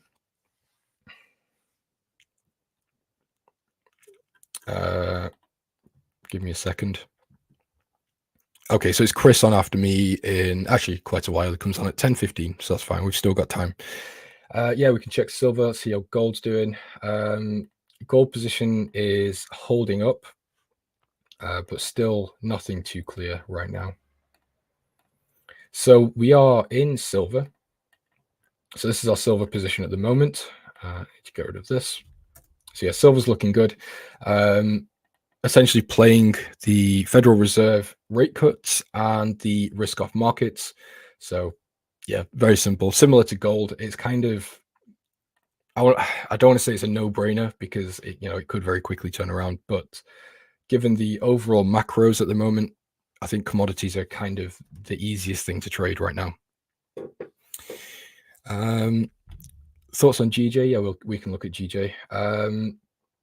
I also wanted to have a quick look at copper because copper's had a large drop over the past, when was this? Well, I guess today, actually it was 7 a.m. So I wouldn't be opposed to buying copper actually where it is right now. So let me just clear these drawings. So what we've got is quite a nice level of structure through here. We've come down, we've met the 200 moving average. We've also got the RSI that's overbought. So technically looks quite solid. The problem is we're not seeing much of a slowdown here. I need to see that bullish candle close. And that will signal to me that momentum is switching back to being bullish potentially. And then I'll look to get in. But right now, no entry, unfortunately. So maybe keep copper on your watch list. GJ, let's have a look. So, yeah, GJ is a bit of a tricky one. I've been eaten alive on GJ, actually. You want to see some here. So, yeah, I think I showed this yesterday, actually. But, yeah, I took a short position, then I took a long position, and another long position. It was just loss after loss after loss on GJ. So, my rule at the moment is staying away. So, the daily looks quite bearish. We've just currently rejecting this daily 200 moving average, which is quite nice. Again, that dynamic support coming in, as I mentioned before. We've also got relatively, well, a dovish Bank of England and a dovish Bank of Japan. So I'm not really looking to trade this because there is there is no central bank divergence really. I guess the Bank of Japan is looking to hold really, whereas the Bank of England is more looking to cut. But, that's not too relevant as far as I'm concerned because it's more about who is willing to buy the yen. And I can't think of any situation really where the yen is going to be getting bought, more just sold along with the pound. So, yeah, I guess if you were looking for technicals, I'd more look to go short here because, again, we just bounced off of currently rejecting this 200 moving average as well as this level of daily resistance. But yeah, in terms of the macros, specifically central banks, there's nothing there for me. Oil actually as well looks quite nice. I don't have it here.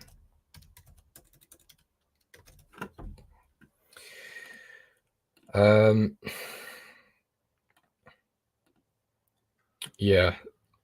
So the problem with oil, as I was saying earlier, it's like the oil, I really like oil to the downside. The problem is if the Middle Eastern conflicts start arising again or increasing, oil is going to go parabolic. And when I say parabolic, it'll just be bullish. Obviously, I don't really know how much, but I don't want to get stuck shorting oil, and then another missile gets shot or something else happens, and then oil just rockets to the upside. So I'm kind of on the fence. But yeah, overall, I think if we didn't, obviously it's great saying if we didn't have this or if we didn't have that, but yeah, if we didn't have the Middle Eastern problems, I think oil could very easily go down to sort of $65 to $60 a barrel. I've been speaking about $60 a barrel for a while, and we are slowly getting there, but of course, there's some concerns about supply now. Bank of Japan only holding because of increased US pressure, as the carry over will destroy both markets if they increase more. Yeah, I was saying this the other day, that it's not quite as simple as Bank of Japan just hiking rates, because there's always going to be a ripple effect. So yeah, it's a bit tricky. They're kind of stuck between a rock and a hard place.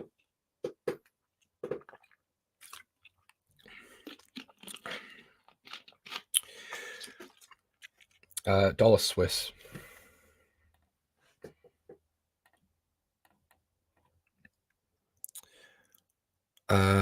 Wouldn't do that if you wait till FP short oil. Yeah, I won't be shorting oil anyway. So dollar Swiss. Yeah, it's tricky. It's just not something that appeals to me at all, really. We've been stuck. Actually, let's see how long. Let's see. So for 35 days, we've been stuck in this range. We've done nothing. What's actually... So the maximum move in the past 35 days has been 130 pips, which might sound like a lot to some people, but it's not really. So yeah, overall, not looking to trade this. The dollar is strengthening, so that is a positive really for dollar Swiss. But again, the Swiss could act quite well as a safe haven as well with the US dollar. So I think really there's better assets to trade than dollar Swiss at the moment.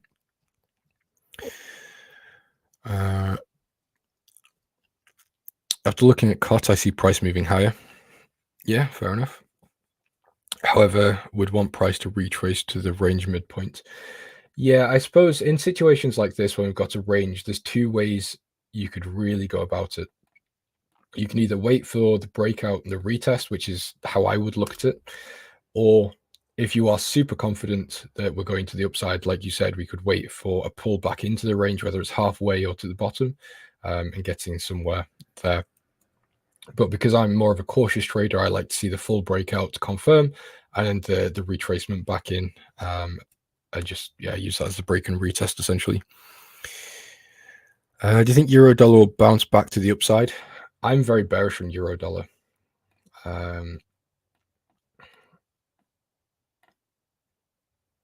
Let's see. Technically, maybe. And the reason I say that is because we've got quite a nice level through here on the weekly time frame.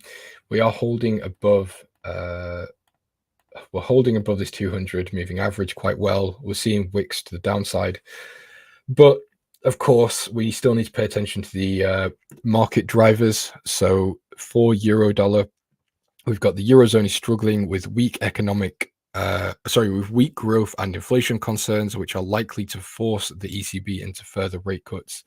The USD, on the other hand, is expected to remain strong due to US economic outperformance and the Fed's rate cutting cycle, which is projected to end sooner than that of the ECB. This widening policy divergence between the Fed and the ECB makes Euro USD a solid short opportunity. So what I'll be looking for on euro dollar really is a rejection of this level. Maybe NFP can come in positive, negative, push euro dollar slightly higher, then we can get in and start looking to get for some shorts here.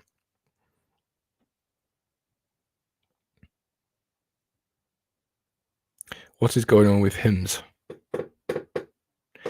Sorry, am I going a lot? Is that what you mean? Sometimes I need to take a minute to think. There's a lot of things going on inside this head. I just did it again. It's a bad habit actually. When I'm making a YouTube video, I have to go through it and cut them all out. It's quite frustrating, but it's subconscious. I don't really know I'm doing it until after I've done it. Sell gold. Well, I'm in gold longs. Maybe that's dropped. Let's see. Where's my position gone? Oh, silver. Gold here. Yeah, gold's not looking too healthy. I think I might cut this one out quite soon if we don't start seeing some reasonable price action here. Yeah, it's just a bit too slow for me. I like to see, when I've entered a trade, I like to see enough volatility to drive it. Even if it's to stop loss, I don't really care. Just somewhere. I don't want to be sat here for 3 hours to entry for a day trade. It's not ideal. I could be using that time and that exposure for a different trade. So essentially, it's just wasting a day in a trade for no reason. James, what piece of advice would you give your younger self when you first started learning fundamentals, knowing what you know now? That's a good question. I'm not sure, to be honest. There's a lot of things to learn. So you've got to understand not just what a rate cut is, but also how a rate cut affects other things. So with macroeconomics, it's not as simple as just saying, okay, well, this is happening, I'll buy. It's more a case of saying, okay, well, this is happening. What does that mean for this and that? And how will this go? And then matching that currency to something else. So it's just understanding that it's like a web or a jigsaw puzzle rather than just a linear line of information. Do you have a buy position with gold? I do, but don't follow that position. I'm likely going to close out after the stream because there's just no movement. James, what's your thoughts on pound yen? Pound yen looks technically good to the downside, but it's not something I'm willing to go into just because of the central banks. So we've got the daily. The daily that's sort of consolidating, really. It's hanging around this level of resistance. Managed to break above but didn't hold. The weekly is also seeing wicks to the upside. The H4 not really doing too much, but yeah, it's a bit difficult. There's not enough factors for either the yen or the pound to make me go into this. Can I expect currencies like the euro and the CAD to be more bullish later down the line? Because the central banks are early and more aggressive when it comes to cutting rates? Not necessarily. It depends on future data as well. It's not all dependent on just when the central bank's cutting. There's a big driver, but it's not the only thing. Have we got news? Oh, we do have news. Okay, let's watch. Hey, James. Oh, hey. I'm joining you for the news just to see what happens with it. I enjoyed your commentary on the euro there. I thought that was interesting. Okay, thanks. I'm just kind of like a perma bear on the euro, kind of like it's really hard for me to get bullish on the euro because, anyways, maybe I'm letting my bias in a little bit, but I feel like that's the place of regulation, restriction, and less capitalism. So when it comes to places that are more capitalistic, like Malaysia, Singapore, United States, Japan, Australia, I like those places more. So yeah, no, fair enough. It's a little bit of bias, but I not to say that the euro has no innovation whatsoever, but definitely, they're good with cars. That's for sure. Oh, well, yeah. I mean, yeah, the US, to be honest, I think just always will outperform the euro in the long term. It's definitely been the case for a very long time. We got PMI data here. I'm just going to switch over my screen just so we can watch the reaction together. Let's see. So we got services PMI numbers coming out here in about 30 seconds. For everybody watching here, we've got a couple different charts all on the same screen. Just for your convenience, you got silver and gold over here, the dollars right here, oil, NASDAQ, S&P, Dow Jones, and Russell. We can roll our breaking news really quick.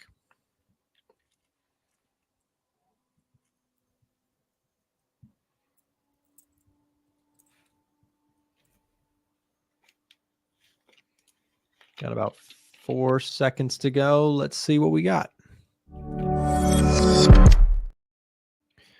right, PMI numbers should be coming out momentarily. Oh, baby. 54.9. Telling you that the services sector does not see as much slowdown as perhaps previously forecasted. I'm going to go ahead and say I think that's bullish for stocks in general, bullish for just generally speaking economic outlook. We'll see, some areas are not going to like that because that could, push off rate cuts, but I'm in the camp personally, James, where I don't want to see rate cuts quickly. I want to see the economy hold up and then slow rate cuts, which is the soft landing ideal scenario in my opinion. Nasdaq's up here on the day now, or actually very close. We're break even. We were down at almost 1% on the day. Nasdaq's pushing back. There you go. Nas flat on the day.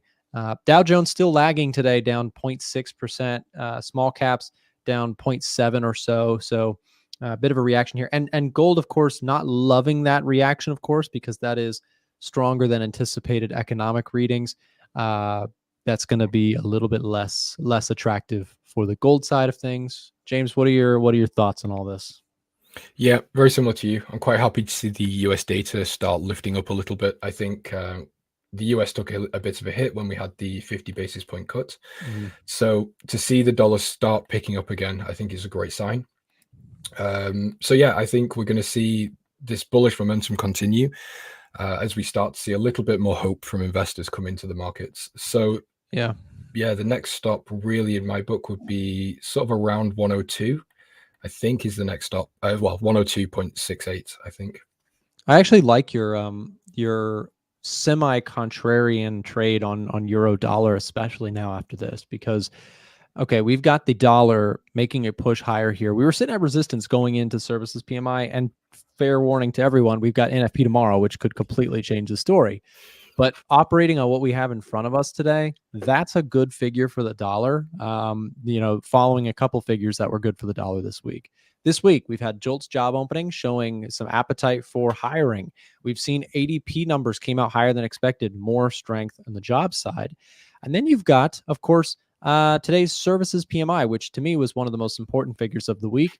It tells you what purchasing managers and the services component of the U.S. economy, which is the bulk of the U.S. economy and U.K. economy, we're a services-based economy. And so their appetite is strong. So you're seeing potentially signs of a stronger than anticipated U.S. economy. Go figure. That's been the theme for the last few years. U.S. economy continues to shrug off doubters over and over. So maybe the contrarian trade for a little bit of time here, James, is maybe some bullishness on the dollar, and maybe stocks continue to party on.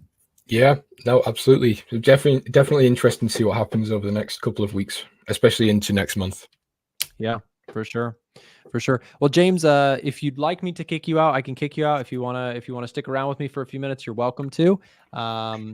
Either way, let me just do a quick call to action. If you guys enjoyed James's commentary, do us all a quick favor here on the A1 Trading team. We rely on guests to make this show as valuable as it is. We like bringing people like the Euro short idea today. I thought was very interesting. Like, the thought hub that we're trying to build here is only made possible by our great guests like James and others that come on. So to support them, to thank them for their time and effort, we ask you guys as an audience to help us in supporting them by going and subscribing to James on YouTube. You can check out his content there. He puts out great weekly videos on top setups. He does, if you want diversity in the top setups ideas, like what I do too, maybe something to check out. And then, of course, also you can check his website out, elitetraders.io.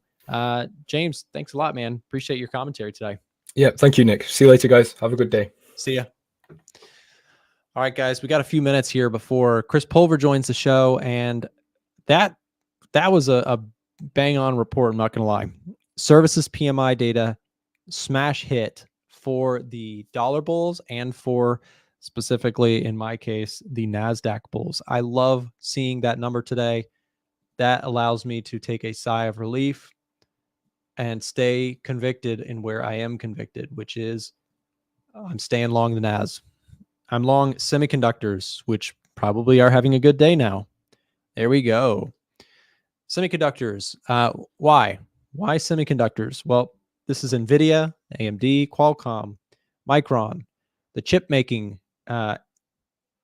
kingdoms. The reason I like these companies is because if we see the global economy roar on, like things start to pick up, if the rate cut story is a positive ending story, which some would say it's not, I would say it likely is.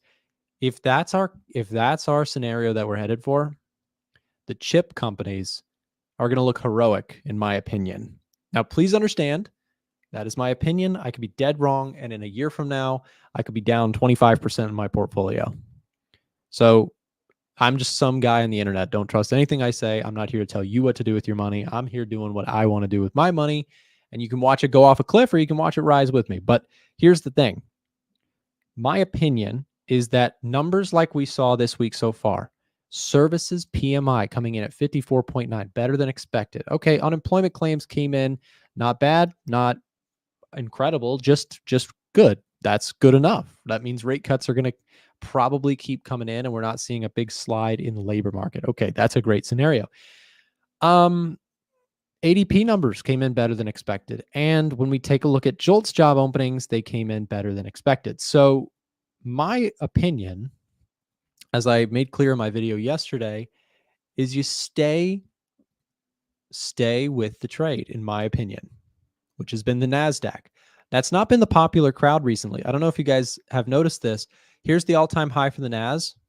We're still a good ways off of the highs. Look at the S&P. S&P is above the highs. There's a divergence here. And when I say stay with the trade, what I mean by that is that prior to recently, the NASDAQ's been the killer, right? The NASDAQ's just been in a beast mode. It's had a nice recovery recently, but it's still lagged the S&P 500. So when I say stay with the trade, what I mean by that is I like the big boy companies like Amazon and Google and Broadcom and NVIDIA. I like those companies because I think that if we do enter the scenario, which I've been educated guessing, which is slow rate cuts plus upbeat economy, that's an environment where I want to be long things that don't need rate cuts to grow rapidly, which lands me in the NASDAQ. Now, can I give you guys a fair warning about my idea about the NASDAQ? If you are somebody saying, Nick, I agree with you, I think the NASDAQ's going to rip higher. Well, that's what I think. It's not what I know. And the NASDAQ can get so ugly because you're taking a more higher risk bet in the NASDAQ. In my view, the risk is, well, and just look at options, expected moves for the NASDAQ and the Russell, and you'll see that those are considered higher risk areas of the market because in a downturn, the NASDAQ can drop 37 freaking percent. That means that if you put $100,000, you woke up one morning and your portfolio, if you just put it in the NASDAQ and you waited for a full year just to watch your account go from $100,000 down to what, $62,500. So please understand, these are risky things too. These are not, these can go down and NASDAQ can get really ugly, especially if you go back in time, back in the good old days. If you had bought in 2008, you saw your 100,000 go down to 45, 46,000. So, these things have inherent risks to them. That being said, my educated guess is that we go higher. Okay. Nick, do you trade because you enjoy it? And if you were not a trader, what would you be doing? Trading is something that I absolutely, actually trading itself is whatever. Learning about markets is fascinating to me. I love learning about the markets. I love, I'm so nerdy that when I watch something like a political debate, like we saw this week, all I care about is how does this impact the markets? Like what does this change? What does this like? And then when I hear people talking about, oh, the gas pump is expensive, all I'm worried about, all I'm thinking about is how does that impact the markets? In fact, it's probably annoying to my friends and family that are close to me. They're like, Nick, can we stop talking about trading for 6 full seconds? Chris Pulver gets accused of that too. I accused him of it. I'm like, dude, Chris, he lives in Utah. He's coming on in a little bit. Chris lives in Utah, and good for him, because then he can go do like hiking and skiing. He's got to get. I will say, if you're somebody who loves markets too, you need, and I emphasize need, something else to also do, because this stuff is interesting. But when you're in a drawdown, when it's going against you, it can be very nauseating to stare at, right? You don't want to stare at it when things are going poorly. You want to have other things in your life. And for me, what would I do other than trading? Well, I do other things other than trading all the time. Like I run a business. We build software for traders. So when I'm not on the live stream, I'm in an office right now. We're in a studio office in Atlanta. When I'm not in here, I am, working with my team on other things. We do content creation. Obviously, you're watching a video right now. Like we do content, we film, we do videos, and then we build software. So the software that we do, so I have other things that I'm doing which keep me from just simply pulling up a chart and staring at it for 8 hours a day. Like I don't think that's healthy. So why is the market reversing? The market's reversing because we had really good numbers. This is good numbers right here. The ISM services PMI numbers came in better than expected. They were forecasted to be at 51.7, showing some growth. 54.9 is just straight up beast mode expected growth, which is great. Grateful for these lives, Nick. Thank you. You're very welcome. Thank you for coming on. I appreciate everybody who is with me right now. We got 600 people watching. I do genuinely appreciate you coming on the show, supporting. I know a lot of you guys hit the thumbs up button on the stream. You're leaving comments. A lot of people are very thankful that we do these live streams. I want to thank you guys for making these live streams possible. We wouldn't be able to stream to we wouldn't be able to do all this if we didn't have an audience that, essentially covered the cost. Like you guys just watching YouTube, we get ad revenue. We have sponsors on this show. So the show is only in existence because we've got a great community. I really mean that. We are, I genuinely am all the time thinking about like, what can I do to make this show better for the average trader out there, because it's mutually beneficial to everyone involved.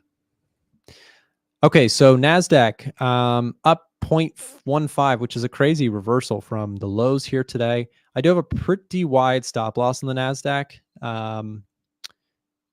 So we'll see where that one goes. S&P about flat on the day now. Dow Jones was down by a big chunk. I thought about looking for buys on this, but I've been waiting for, if I'm going to buy the Dow, I'd be interested if we came down into like this level here. So we'll see.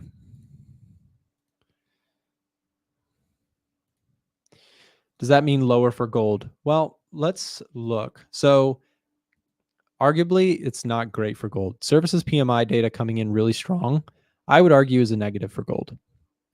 And we do see it initially making a move lower and then reversing course. So we'll keep an eye on that. But I would argue that that was not necessarily a positive thing for gold.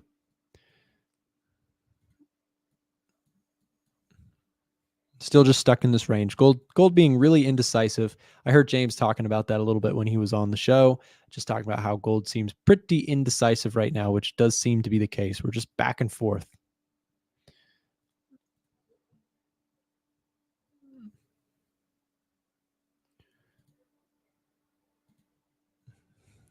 Taking a look at the Russell also. Russell down another 0.9% here today. We'll see where that one goes. I'd be very interested. NASDAQ, look at that. A little bit of volatility coming in right there. I wonder if something just happened.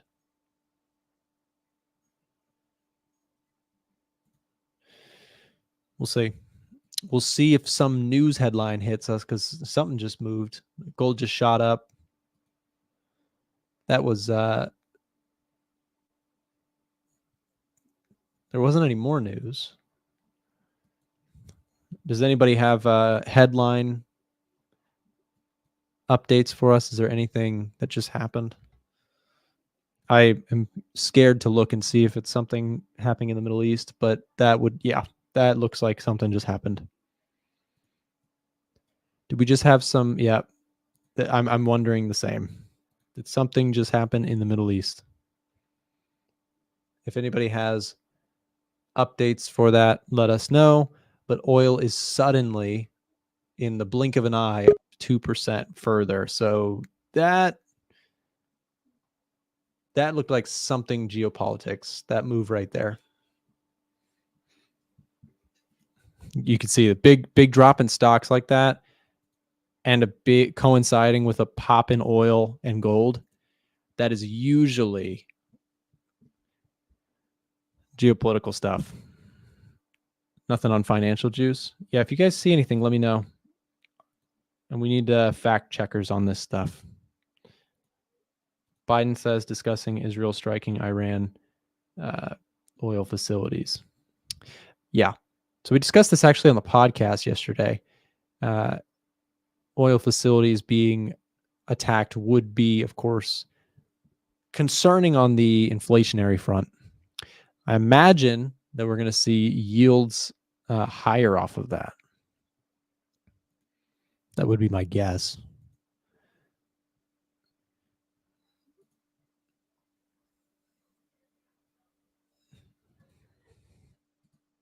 Interesting. Dollar index popped on the PMI news, but again, a little bit messy here this morning because you're getting the PMI data that came out mixed with some potential strikes in Beirut. It's been a couple hours. That was earlier. Okay. Breaking Biden, we are discussing Israel striking Iran oil facilities. Yeah. Potential supply risk on oil. That's exactly what that is. Oil prices did shoot up momentarily here. They're still up 3% on the day. Very interesting. Big move there. NASDAQ is all over the place this morning, guys. We jumped. Actually, we dropped. We flew. We dropped again. Very, very volatile. Anyways, guys, to bring in more heavy duty help on this topic, we're going to bring in Chris Pulver here in just a second. Just a reminder, we are doing an Edge Finder giveaway this week. One free copy of the Edge Finder is going to someone in the audience. If you would like to enter the Edge Finder giveaway for a chance to win, we will drop the link. It is free to join. The link is in the chat in just a moment here. So while you fill that out, we're going to roll a quick break. And then Chris Pulver's joining the show, get in on some of the action. Hey everybody, thanks for tuning in to today's A1 trading session. We love engaging with our audience, talking shop, taking requests, and sharing our favorite setups. It's about that time where we're going to review a bunch of indexes, stocks, currencies, gold, silver, Bitcoin, and pretty much anything else and share our insights. If you're wondering what trades I'm in, if you're wondering what trades I'm taking, and you'd like to see exactly how I'm trading everything, you can actually follow my trading signals. If that sounds like something you're interested in, we'll share a link in the chat and you can sign up. You can sign up directly with the link or speak to a support rep if you have any questions. If you're asking, what do I trade? Pretty much everything. Indexes, ETFs, stocks, options, futures, Forex, and crypto. Thoughtful analysis, active trading. Check it out. And now, back to the show. All right, we're back with Chris. Chris, I'm behind this thing. I'm coming I see down. that. What's up, dude? What's How are up? you? Pretty good, pretty good. Bit of a confusing last couple of minutes. It does seem like there was some news or some retaliatory stuff with the Middle East. Sure. And at the same time, we had services PMI. I want to do the services PMI first, really quick. Numbers came out really good. Yep. That was 54.9 compared to a forecast at 51.7. Expectations for a bit of an upbeat outlook for the services component of the U.S. economy, which of course is the big one. So that was a really strong figure this week for the dollar. Dollar is up off of that, and also stocks popped initially off of that. But then the confusing part is that we now also see some geopolitical tensions that took place at the same, last 10, 15 minutes. Sure. I think one word sums it up: noise. We have non-farm payroll tomorrow, so I think it's noise today. Non-farm payroll tomorrow. Also, let me ask you this, Nick. If we have a really rockin' non-farm payroll tomorrow, do you think that changes anything with the outlook of the Fed as far as their aggressive rate cuts? I mean, November's looking at 25 basis points. December's forecasted for 50 basis points. Does that change to zero? Does that change to a pause at all by the end of the year? Or I think the market might be facing some expectations going into 2025 that the Fed may not just continue to cut all year next year. Yeah. Thoughts on that?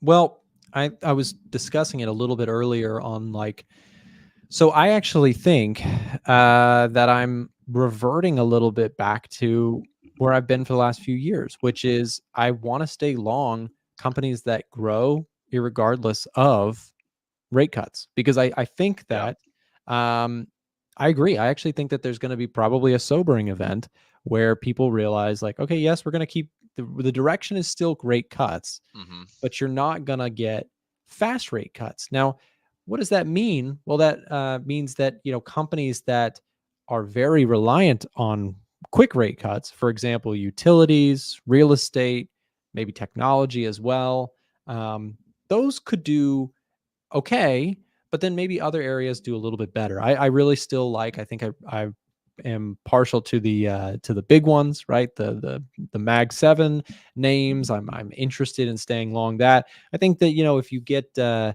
if you do see the economy stabilize, maybe energy is a play that could be interesting. So you got all sorts of different potential directions it could go. But in my view, the path of least resistance is the economy seems to be holding up. Rate cuts are, in my view, a little overestimated for how fast they're going to come in. And that leans me more towards I want to stay long, like really high quality, high growth stuff, and stay away from the higher risk stuff that could really get beaten up if we see rate cut hopes get slashed a little bit. Yeah, I think what I'm hearing you say is you don't like the Russell 2000.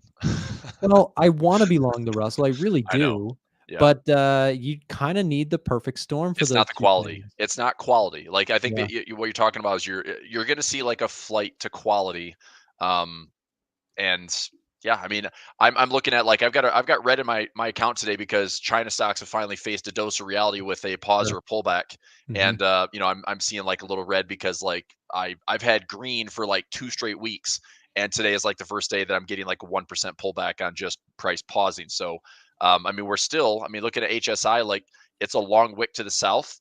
Alibaba gapped lower, but is green on the day. Baidu, big gap to the downside. I mean, that's a big shift right there. We had a close and an open about 5.5% lower. I'm okay with this thing like getting a little pullback. I just don't want to see, a violent, like crazy gap fill. I'd just like to see maybe a 30 to 30% area. A bull flag would be fantastic. I think right now, like China might still be on holiday. And I'm wondering if they're essentially, I listened to a really good podcast yesterday with like China expert. The guy spent, a decade plus like going back and forth doing business. He was part of the whole like China hustle. It was all like in the 90s where it was like it's this weird like old school China thoughts of like they call it like armchair keyboard warriors of like all these people are specialists on China. Look, I don't claim to be a specialist on China. I just look at it as like it was a good trading opportunity for me that's starting to pay out. I'm just hoping that there's a little bit of follow through here because if there is, I'm looking at taking profit fairly early. I'm not looking at staying this trade for more than maybe another 30 to 60 days. I think if China can stay relatively resilient through our U.S. election and Q4 for the U.S. and Q4 for the global economy looks fairly good, then I'm certainly pretty eager to just protect and try to get some new bumps on these highs and then protect some profit. Yeah, I like that. I think the China play has been remarkable, but that is the kind of move that is definitely a short squeeze move, to say the least. Like, you get a lot of people who are probably piled up on the short side, which, is a great opportunity to your point with the contrarian. If you can call a short squeeze or you have positioning ahead of a short squeeze, it's a remarkable thing. You've done that a couple times, Chris. I've seen you do that with the yen too, right? The yen was the exact sort of idea too. It was like everybody was super, super bearish the yen. And when it gets a little bit too piled on one side, these types of moves eventually happen. Now, that being said, You could have been very early to China if you thought that over here or over here. But yeah, I mean, it got to a point where it's just like, how low can it really go? And I mean, it can go really low, but the risk reward starts to look a little bit better. So I actually kind of agree. I'd be interested in Chinese stocks if they had a big, pullback from here, Sure. but I'm not betting on that because, again, it looks pretty strong for now. So we'll see where that goes from here. What are your thoughts on the dollar? The dollar's broken out this 101.8 level here, or at least trying to. What if we get strong jobs data tomorrow and dollar's just up and away? I think it makes perfect sense technically. I mean, it was, look at all those wick lows for the last since like the 18th, since the Fed really. That has just been nothing but like chop city, bear trap, and it's not a surprise that you're getting 4 days of movement finally. I mean, you've had zero direction on the dollar outside of, is that the lows, is that the lows, dollar's getting weaker. I mean, we said this many times. Be careful on the dollar because this looks like a bear trap's written all over it. You've had plenty of support since, early 2023, a fake out in July, the holiday pivot. We're right back to the same lows. I mean, I'd like to fade the dollar. You can see the fib on my chart. I mean, if we get to the 382 or the 50 level, let me change my color here. If we get to the 38250, I would be looking at this area as, okay, dollar gets some strength. And maybe we have a rip here, a pullback on non-farm, and there might be one more push into that zone before the dollar turns for, maybe a Q4. Yeah. So think about this. Like, we've got the election coming up, October. I found it interesting. Let me find a screenshot from yesterday. Seasonality for the last like 20 plus years. So this is an aggregate of all the S&P movement for the last 20 plus years. When we've had a decent run from March to August, September, October are usually the pullback months. Well, Yep. what was September this year? Not a pullback month. Other than that post Labor Day drop of 4 to 5%, we came up and hit all-time highs again in September, which is very, like, it's very rare for that to happen in September. So October could be the dip month, and to what degree, I don't know, maybe 2 to 3 to 5%, something like that. But that's showing that seasonality wise, we don't really make higher highs in September and October going through the rest of the year. The only time that's really happened was 2017, when the market made literally higher highs every year or every month. Every month in 2017, there was never a losing month, which is nuts. Yeah. And then 2018 January turned into a 20% drop. So go figure. Yeah, But and that seasonality is that was part of the reason why September was not a great trading month for me. I stepped out of the way with a lot of indices because, again, seasonality. Had you done that for several years before that, that would have been the right call. But this is the challenging and arguably the fun part about markets is that nothing works perfectly. Nothing is 100%. But to your point about September was expected to be a bearish month, and we saw a big up month. So, it's one of those things. Nothing is a perfect indicator of what's going to happen next, but seasonality is always worth keeping an eye on. It's also an election year. It's a tricky time. You have a lot of forces out there, a lot of variables going on at the same time. If we're taking a look at, where we think markets are going to go next, well, you've got earnings season that comes around. You've also got tension in the Middle East, which is nothing new, but seems to have picked up again recently. You also have, as I mentioned, a big election that's very, very close and can cause some uncertainty there. You just have a lot of forces here. You also have the Fed's rate cuts, which again, I am ideally cheering for slow rate cuts, right? We've talked about that 100 times on the show. We want to see rate cuts, but rate cuts at a pace that is, stable, not rapid rate cuts to fend off from a potential, crash, right? So right. I think that we could get that. I still stay in that camp. But I think that if that's your base case of where you want to be, then, maybe, gold, silver, I'm still going to be bullish on these, but I think they're due for pullbacks. I wouldn't be, chasing these things. If you think rate cuts are coming rapidly, then yeah, the portfolio idea for me would be gold, some Russell, Dow Jones, maybe some dividend companies. Like that would be the portfolio for me. But for me, it's more on the side of, high growth tech and, just a general kind of broad stock market positioning and watch for dips on gold, but not chase it aggressively.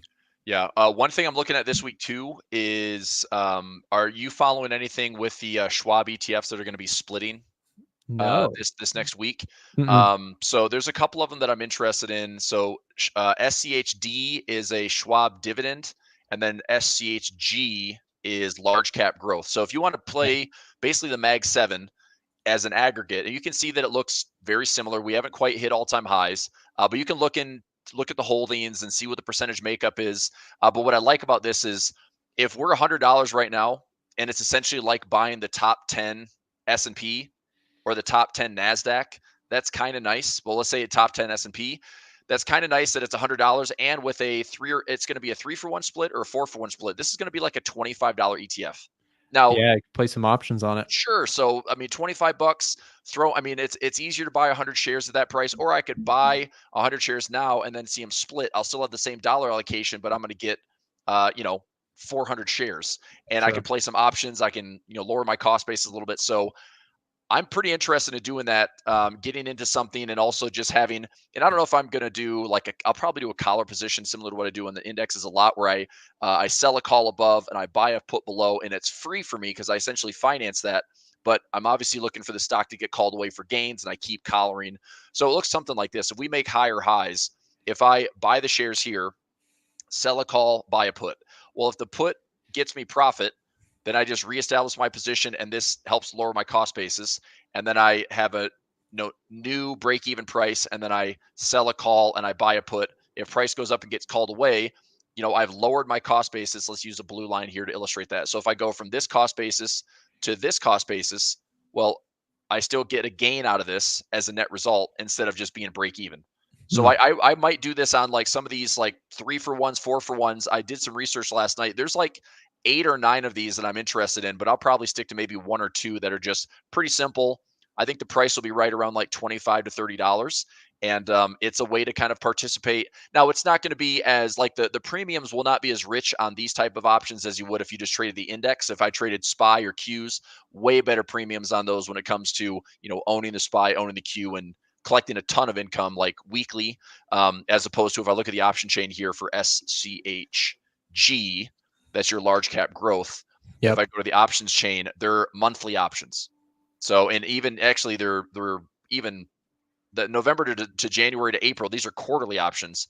So that's not great. But in the event of holding or dollar cost averaging, Yeah, if you're there's doing a lot of ways to play it. There's a lot of ways to play it. Yeah. No, I like that. I was curious if you're following that. I sold a ton of puts on in my account the last few days. Okay. Just a bunch of cash secured stuff. Nvidia, Tesla, I already have position. I sold calls on that one. That one ended up being a decent play there.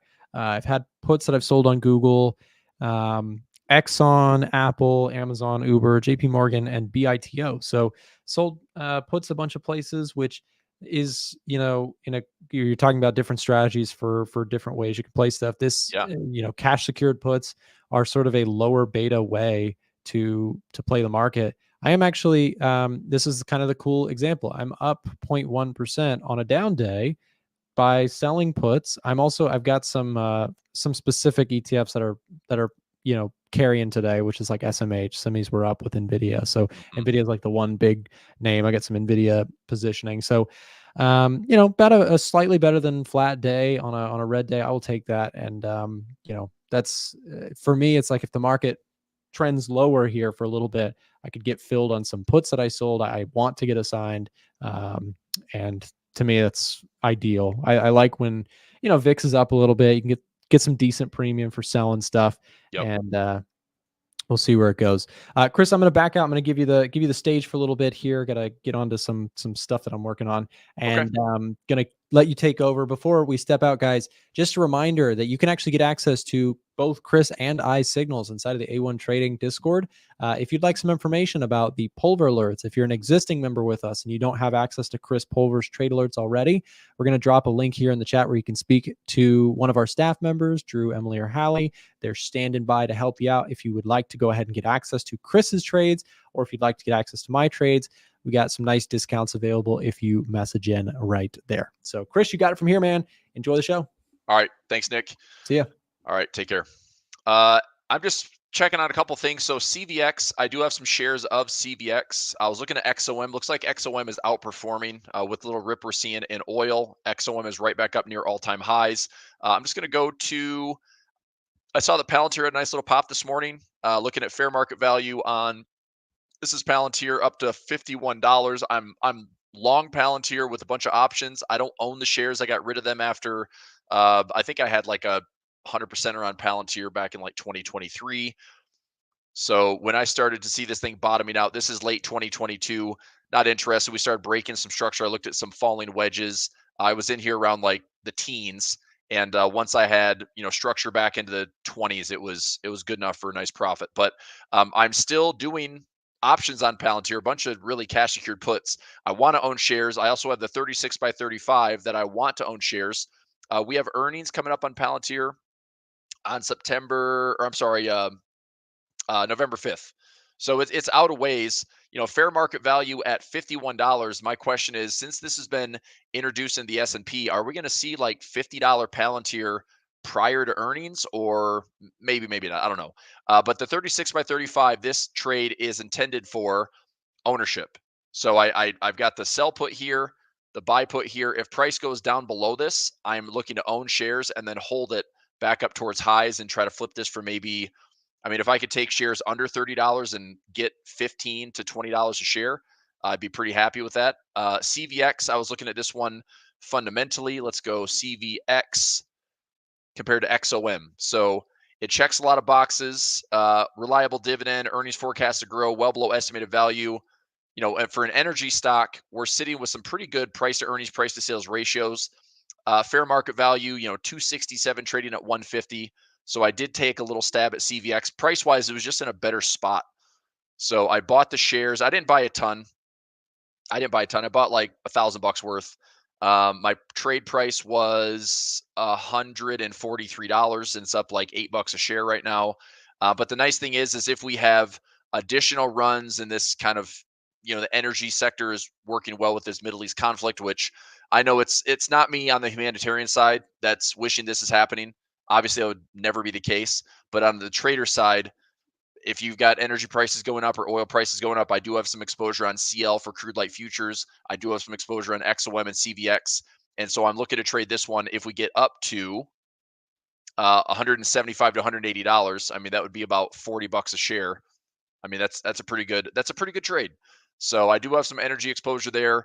We'll go top down here. I'm going to have a hard cutoff today around 11:05 or 11:10. So if Frank comes in, we'll need to make sure we pay attention to time. I'm not sure if we have another guest coming on at 11 o'clock. But let's go top down. So S&P, couple things I'm watching. I'm trying to keep this whole notion of, where we're going to go. What could we be facing here in the next 30 to 45 days as the market braces for whatever election drama we're going to get. We are going to have a couple weeks of heavy earnings going into the election. I do wonder, and this is one tactic I'll be looking at when I trade options. And if you're in my alert service, the Pulver alert service, I will be trading a bunch of earnings. So if you're interested, I will go. I'm going to spread the strategies out where if we have, let's say for the first kind of week of earnings, when let's get into like stock twits here, it usually leads with financials. Right. And then after financials, we get into the Mag 7s, which is obviously going to be like really important earnings is going to be your top market cap and your top holdings in these, market cap weighted indexes like the S&P or the SPY and the Qs. But what I want to look for, at least out of the first week or so, is are these top and bottom estimates, so your revenue and your earnings per share, are these movements going beyond the expected move or within the expected move? Because I would imagine that the markets are more likely going to be a little bit more tense, a little bit more hesitant to have these big blowout moves for earnings. Because if they have big blowout moves for earnings, that's essentially going to front run the election.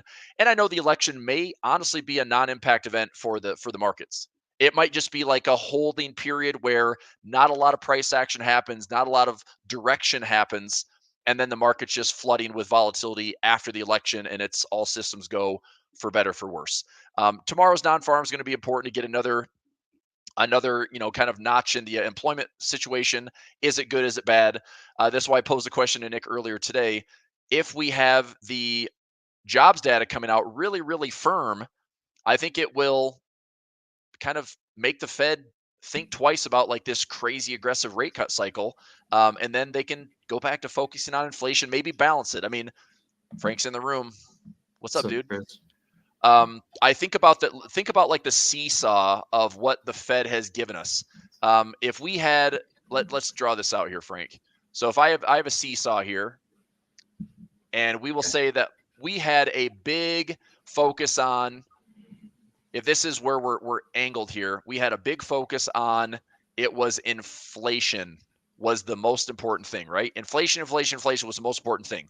And just recently, this all flipped to employment. Right? So here's employment. So what I'm wondering is, this week we had PMI services came out way better than expected. PMI manufacturing is a little bit softer. Prices were getting lower, which is probably a good thing for inflation. But employment, if we have a strong, like ADP non-farm was decent, unemployment claims was down, and then we have non-farm tomorrow. If we have another decent print in unemployment rate being lower, which was what activated the SOM rule back in July, if the unemployment rate goes down, if the average hourly earnings is steady or up, and if the job number beats, which I think the forecast is 144, if we print 175 or 200,000, I wonder if that ends up shifting this into something along these lines, where then we go back to this. Then the market's more, okay, now the Fed has to pay attention to both equally, or does it shift where now inflation becomes a concern because oil prices have gone up, 8 to 10% in the last week. So it's obviously going to be a balancing act that the Fed's going to have to navigate.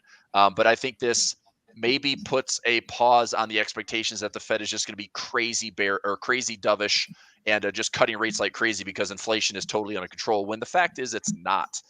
You can't see oil prices go up 10% and think that inflation is like, it'll come back down. I mean, nobody knows that. There's so much disruption going on right now geopolitically that it can really mess up a lot of things. Now, core inflation may not change much, but headline inflation could be very different. So again, I just think the market's going to be sensitive to it, and it might just shift around the priorities of the Fed. That's all. Thoughts on that, sir? What do you think? I guess it's how aggressive do they want to be? Yeah. Back then, when inflation was the issue, was because it was 10% or higher at the time. Yep. So that became their primary objective. And then now that it's at 2.5% and the labor market's cracking, that's why they're focusing more on the labor market. But I think, yeah, you're right. They're just going to keep going back and forth until, they have this balance. But I don't know how aggressive the Fed should be. I didn't think that there should have been a rate cut, but they did an aggressive one anyways of 50 basis points. So yeah. I think going forward, it really does depend on the data. I'm thinking that if NFP is not getting better, the rate cuts are going to have to get more aggressive. Just like, I guess, how the Fed has been behaving. I feel like that's what they're going to be doing. So you think they want to know, do you think they want higher non-farm numbers? Do you think they want lower unemployment rate? I think the unemployment rate was probably what activated more of the dovish tone than it was just the job numbers, because even though we've had some misses in the job numbers, we've had positive prints in non-farm. It's just been slowing. I think the things to look for, is unemployment rate. You want that to go back under 4%. Yep. Is what I'm thinking. But on NFP, I really think that you should just be monitoring the revisions each month. Like, don't pay attention to the actual number because it's not necessarily accurate. So we saw, what was it, 114 or 142 previous, but it was revised. It's actually revised down to, what was this, 89? Yeah. Yeah. So just a huge difference. Like, the actual numbers are just never right this year. They've just been very inaccurate. So let's say watch the revisions. If the trend is still lower, like if it's lower than 89, I think that's a big problem, despite whatever the number is this month.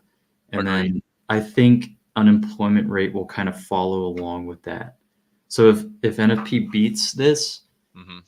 could also still be higher unemployment or unchanged. So I think watch the revisions and watch unemployment rate. I don't think wage growth or hourly earnings is necessarily something to watch too heavily because inflation, I guess right now is just not a huge issue. But Yeah.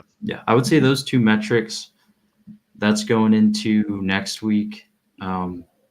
CPI obviously is important, but I think labor is the main focus now, and that's what the Fed has been focusing on. So Yeah, I agree. I want to see, is there a forecast? Let's go to next week. I don't think there's a forecast out yet for Thursday's CPI.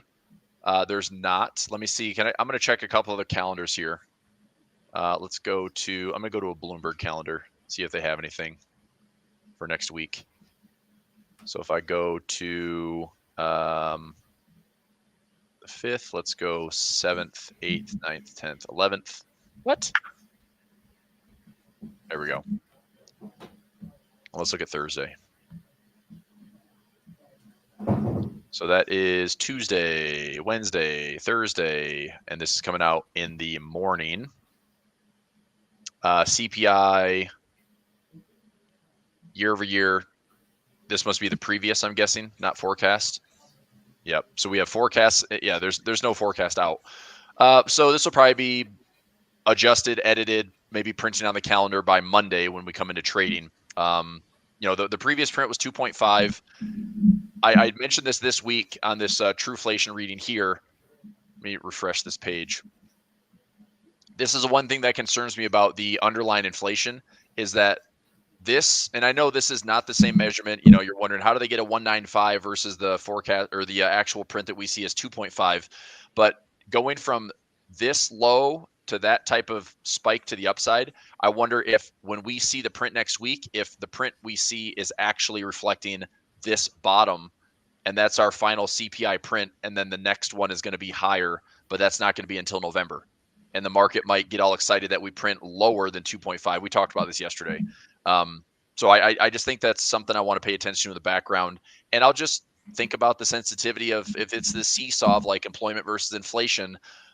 Here's what I don't look. I think Jerome Powell is a smart guy. I think he's been a great chair. I know it's been frustrating that we all have to live and die by everything the Fed says, and it's what the market does, and don't fight the Fed. And it's frustrating that it matters so much. But I also think that Jerome Powell understands that the best thing that they can do as a power is do not let this second wave of inflation get worse. And I think the reality is the Fed is probably able to tolerate 3% inflation, but anything higher than that, we're talking about fudging with monetary policy again, probably raising rates. Like it's going to get uglier. Like you had the was it Arthur Burns? He was the Fed chair before Volcker. Volcker's the guy that came in and raised rates like crazy and kind of saved the economy, but it wasn't really the case. He just stopped inflation, but he crushed everything. I just think that if we get back above 3% headline inflation, the Fed is going to look like idiots because what did we do? We stayed resistant. We tried to drive things down. We were almost on the brink of a recession because all of a sudden we triggered the Somme rule. And do we see inflation spike back above 3% in the next 6 to 12 months? Well, they switched narratives too. So, like you're saying, the seesaw, they switch narratives from inflation to labor. So true. I do think they switch back. How does that look? Get out of hand before they switch back again. Yeah. But I think what's out of hand though? Do we have to have what makes the Fed switch back to inflation? 3%? I think oil's now breaking above this trend line. Yeah. If this continues, if we see oil back up in the high 70s, I think CPI could probably come in higher than 2.5. But it's lagging though. It's going to be lagging. You're not going to see it reflected until November. That's my point. It's like we can see this improvement in CPI, but it's going to be a month later that we see the reality. Because if we're watching oil prices go up into the mid 70s, this is going to be the CPI that you and I digest in November when it hits the headlines. But what we're seeing in real time is this is going to be a cause for higher inflation. So anyway, it's going to be, like I said, it's going to be a balancing act. I just think the Fed it'd be silly to think that they navigated the soft landing, and then just like that, with a little geopolitical tension and oil prices going up into the mid 70s or high 70s, all of a sudden everything the Fed has been doing is like they're just going to scramble to figure it out. And the reality is, we're talking about, so much power given to this Fed, like all the Fed members, 12 people in the world that are supposed to be able to navigate everything in the economy and fix everything. It's like, it's impossible, which is why we look back 20, 30 years and the Fed has constantly just reacted to breaking things. And this would be the first time that I can remember in my career that the Fed has actually not broken something and somehow orchestrated a soft landing. So again, to say that I'm skeptical, I think my concerns are justified, because in the past, the Fed has always had something to react to. And the last time they reacted was not that long ago, 2023, when we had some bank failures. Silicon Valley Bank was a big one. First Republic Bank was a big one. There's 3 or 4 regional bank failures, and the Fed immediately backstopped it along with other major other major investment banks. And that's because their tools are available, but it takes tools like that to like backstop and, kind of keep things contained. So anyway, if something breaks, it's not a surprise because it's happened for a long time. But anyway, we don't have to talk about that. The question is when. I mean, we've been talking about this for a while, so I Well, guess it's you're Q1, kind of Q2, after the not election. now. I think if we get through the election, I don't think the market cares about anything right now other than trying to grind higher. Like what would derail if we look at all the indexes right now? Is there anything that would derail? I mean, this right here, just simple moving averages. We have so much room right now, Frank, to still maintain a bull market. We could drop all the way down here to the 200, and this could still be a bull market. So we could literally have a 9 to 10% correction, and a real investor could see this as a buying opportunity, because if we end up getting back to those highs, you just bought at a huge discount. But we could fumble our way to like 8, 9, 10% corrections and scare the pants out of everybody, and then buy the dip, and all of a sudden we're up to all-time highs again. But I think what's weird is, how do we just keep going higher, higher, higher without any pullbacks? So I'm wanting a pullback. I just don't know what that's going to look like, So Yeah. I mean, I'm just, like we talked about yesterday, man. I'm just trying not to overtrade. I'm trying not to overhedge. I'm just picking my battles, and whatever happens, happens. But I'm still long SPY. I'm still long Qs. Dips would be great. Silver and gold, same thing. Find me some levels. I did a live session yesterday at 3 p.m. and I think 4 or 5 recommendations, like, hey, check this stock out. Check this stock out. Everyone is throwing stocks at me at all-time highs, and I'm like, I have no interest in doing anything at these all-time highs. I'm not selling these all-time highs. Like, I think PGR was one. Progressive Insurance. Like, look at this stock on the daily time frame. This thing has been just a monster since 2023. I mean, Flo's got to be getting paid pretty well on all of her commercials when this thing's up 134%.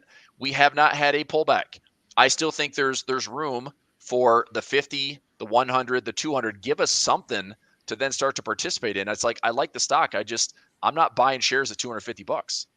Unless it's fractional. I'll buy fractional shares. I'll buy partial shares, or I'll buy something I'm happy with a dollar allocation. But I don't see the stock necessarily something I want to call the top on.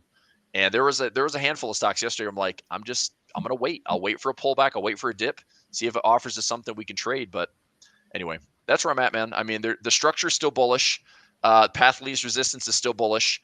We could have a 10% correction that doesn't do any damage to this bull market, other than it's going to widen out bid-ask prices. It's going to cause a lot of volatility if that were to be the case for any risk-off event that we have an August 5th event again.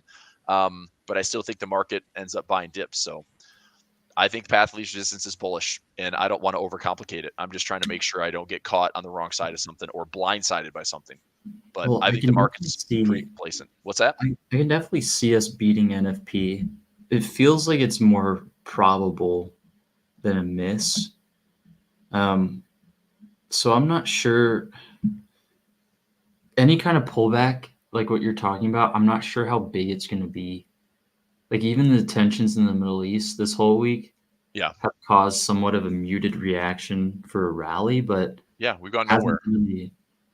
Hasn't really done anything to the price. We've kind of just been hovering around.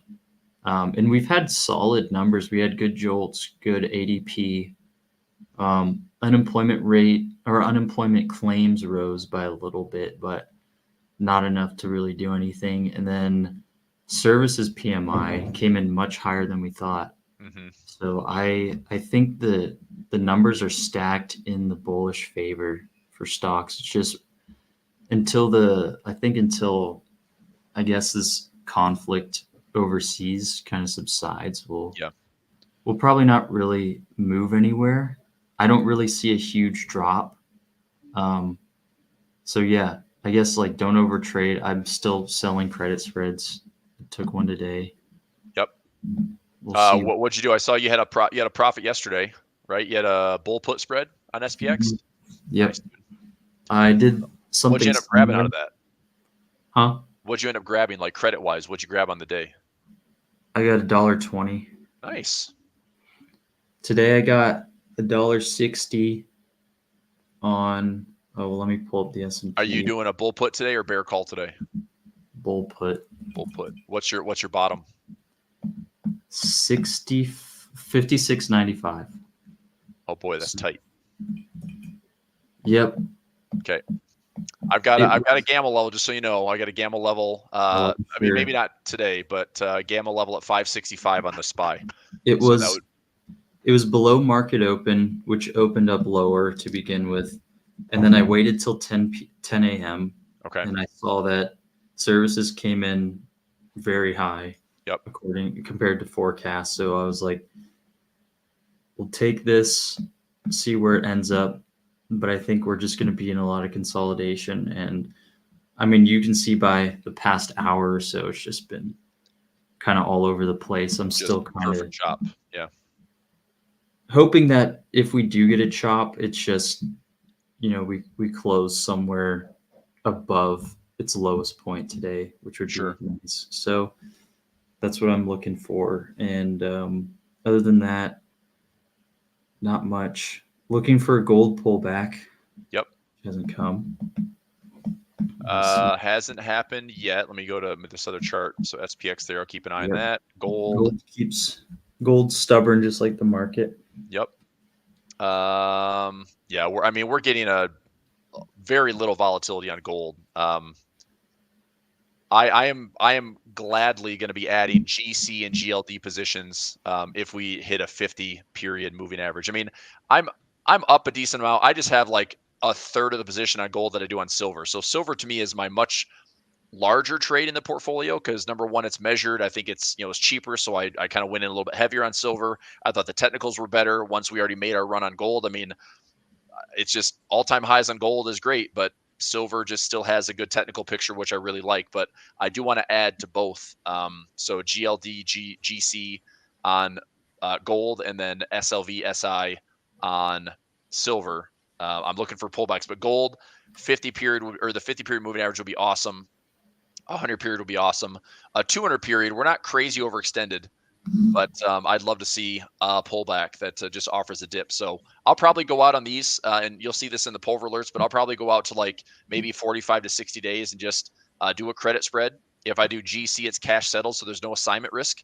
Where GLD there would be, but I don't mind owning more shares. I just don't want to tie up a ton. But I'll probably do credit spread, and then look to see if we're getting out 45 to 60 days. Do we get to all-time highs? And then that's profit on all three. So a little bit of income could be nice. But yeah, I like both of them going higher. Bitcoin, had a nasty couple of days. We're still pulling back on Bitcoin. If somehow Bitcoin pulls back into the low 50s again, I'm still interested in that. I don't really want to see it break lower than the August 5th bottom, unless that's going to be like another fake out bear trap. I mean, this is a big fib level. The 50% zone is going to be around 45K, which also would pull back into this really nice inefficiency area. So if we came back into that area to fill it, I'd be looking for the bulls to, step back up and try to drive price higher.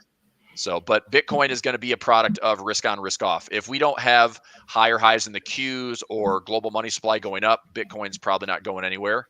So I think we have to see the stock market accommodative. We have to see some risk on trading, and then Bitcoin will continue to have some flows. And then the next big storyline is if we break all-time highs, are we talking Bitcoin at 100K? But that remains to be seen. So there's lots of good stuff to watch. Earnings season is coming up. So in the next few weeks, Frank, I think, if you want to take part in it with me, you and I could be pretty busy on some earnings plays. I'll probably end up taking 10, 15, 20 earnings trades But like I said earlier, I don't know if you heard this, I do want to kind of get a gauge for like the financials when they come out. Are they blowing out expected moves, or are they really tight? Because earnings season through October, before we get into the election, if things are really tight, it might be a nice spot to be selling premium in these earnings plays as opposed to buying. So like we did with Micron, which was 1 day late, by the way, because Monday Micron is back below 106 and actually would have been a full profit, but I timed it wrong, obviously. Where's Micron right now? 101. You mother effer. I needed it to be below 106. I mean, it's just not a surprise. We just had that blowout move, but it faded right back to where it should have been. So fudge, man. I should have went to a 10-4 expiration, but I didn't. That's my fault. So anyway, it is what it is. It would have been a perfect trade for, this week to collect that $6.50 because it's right back where it started. So that's the type of trade I'm looking for. Is maybe that is, you basically you sell the middle, and then you buy the expected move, and it's mostly credit. If we can collect, let's say, like 60% of the width. So for if I go a dollar wide or whatever, then I'm collecting 60 cents on the dollar. So we have more reward than risk in all these trades, but that's probably going to be a pretty easy strategy to work with if I see a lot of these moves are within the expected levels. I think one thing we could look at for tomorrow is playing NFP. And the question I was going to ask you is, do you want to look at volatility, or do you want to look at selling it? As in, if we get a beat or miss, do we think it's going to move that much in either direction? And if so, should we look at a trade that way? Well, I'm already short on the SPY right now. I have a long put at 566 and 565 that I'm looking to take that out to tomorrow's expiration. So I'm hoping that we have a little bit more of a lean to the downside. Volatility is up. I mean, to me, I feel like I'd be late if I'm trying to get long volatility. I feel like I wasn't in love with this level at long volatility. So I don't know. I'm just going to call it out. I'm looking at 565 to be a price that the SPY can hit by today or tomorrow. If that's the case, then my SPY trade works out just fine. But volatility wise, like I only want to sell volatility if it's greater than 30, then I'll look to sell it. But if it's just going to oscillate here a little bit longer, I don't know what that looks like from price action. I mean, we could see. I mean, look, this was a correction through Labor Day, and we hit all-time highs by the time that it retreated. So it doesn't mean that we're getting this big scare in price. I mean, we're talking about a 1.5% move from the recent all-time highs. The SPX has been down hardly at all. I mean, from literally last week's high to today, or let's say this week's low even. I mean, the market's only retreated about 1.6%. So I don't know if you're asking volatility as a play. I mean, what do you want to do? You want to trade something like a vol play for the S&P tomorrow? I think it's going to be pretty tight, dude. I think it's going to be pretty tight.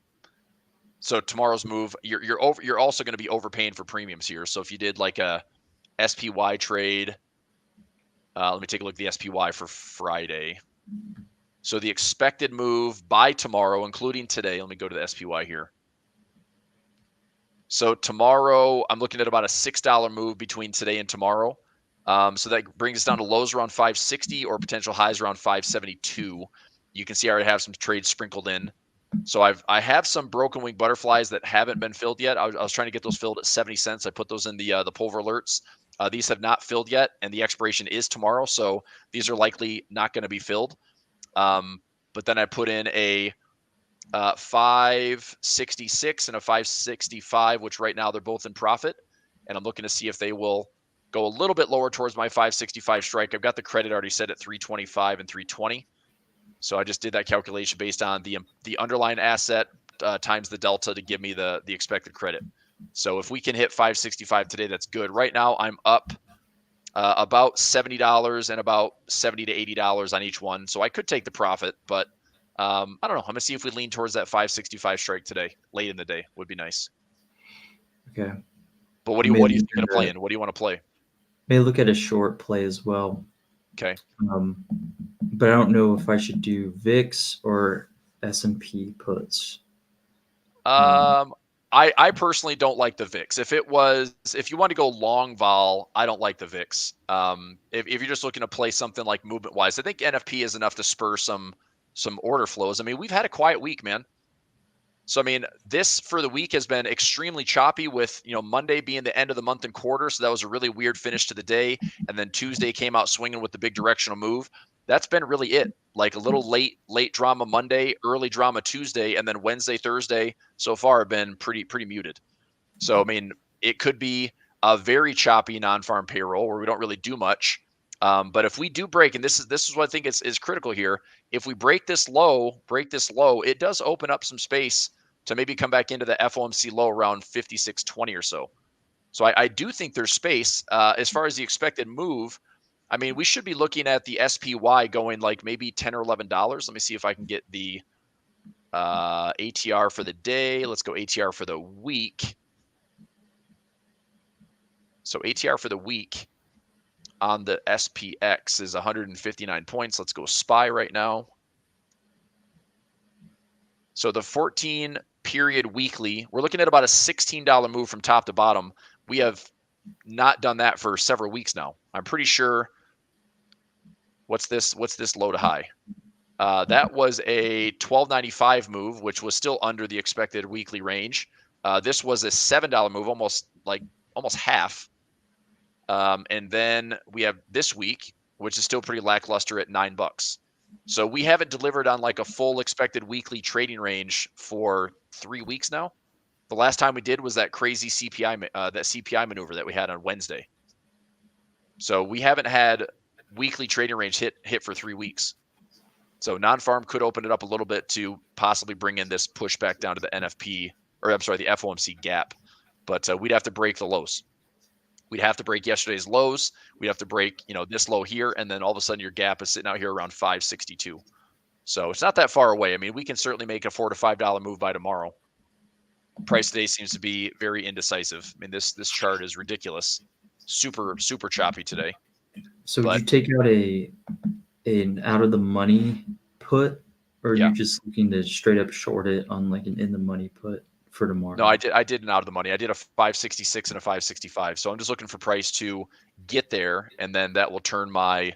I paid $2.24 for my first debit at the 565, and I paid $1.75 for the second one. So I mean, right now they're probably break even now. I mean, it's pretty sensitive, but first one's in profit by about 40 cents. Second one's in profit by about 50 cents, and I'm just gonna let them marinate for the day and see if I can find the strike level. My gamma level is lighting up. It's another like 100 net points higher. So I'm just gonna look to see if maybe today is just this slow grind down to that strike. And if it holds, like I'm hopefully out with profit, and then non-farm can do whatever it wants. If it breaks and goes lower, so be it. If it bounces and goes higher, so be it. But if I can get out at that strike price, I will probably look to protect that if price gets hit. So That's where I'm at for tomorrow's SPY trade. Well, but Chop City, dude, really choppy. Figuring out the reaction is going to be hard, because I know the market wants more cuts, but do they want to see worse jobs data?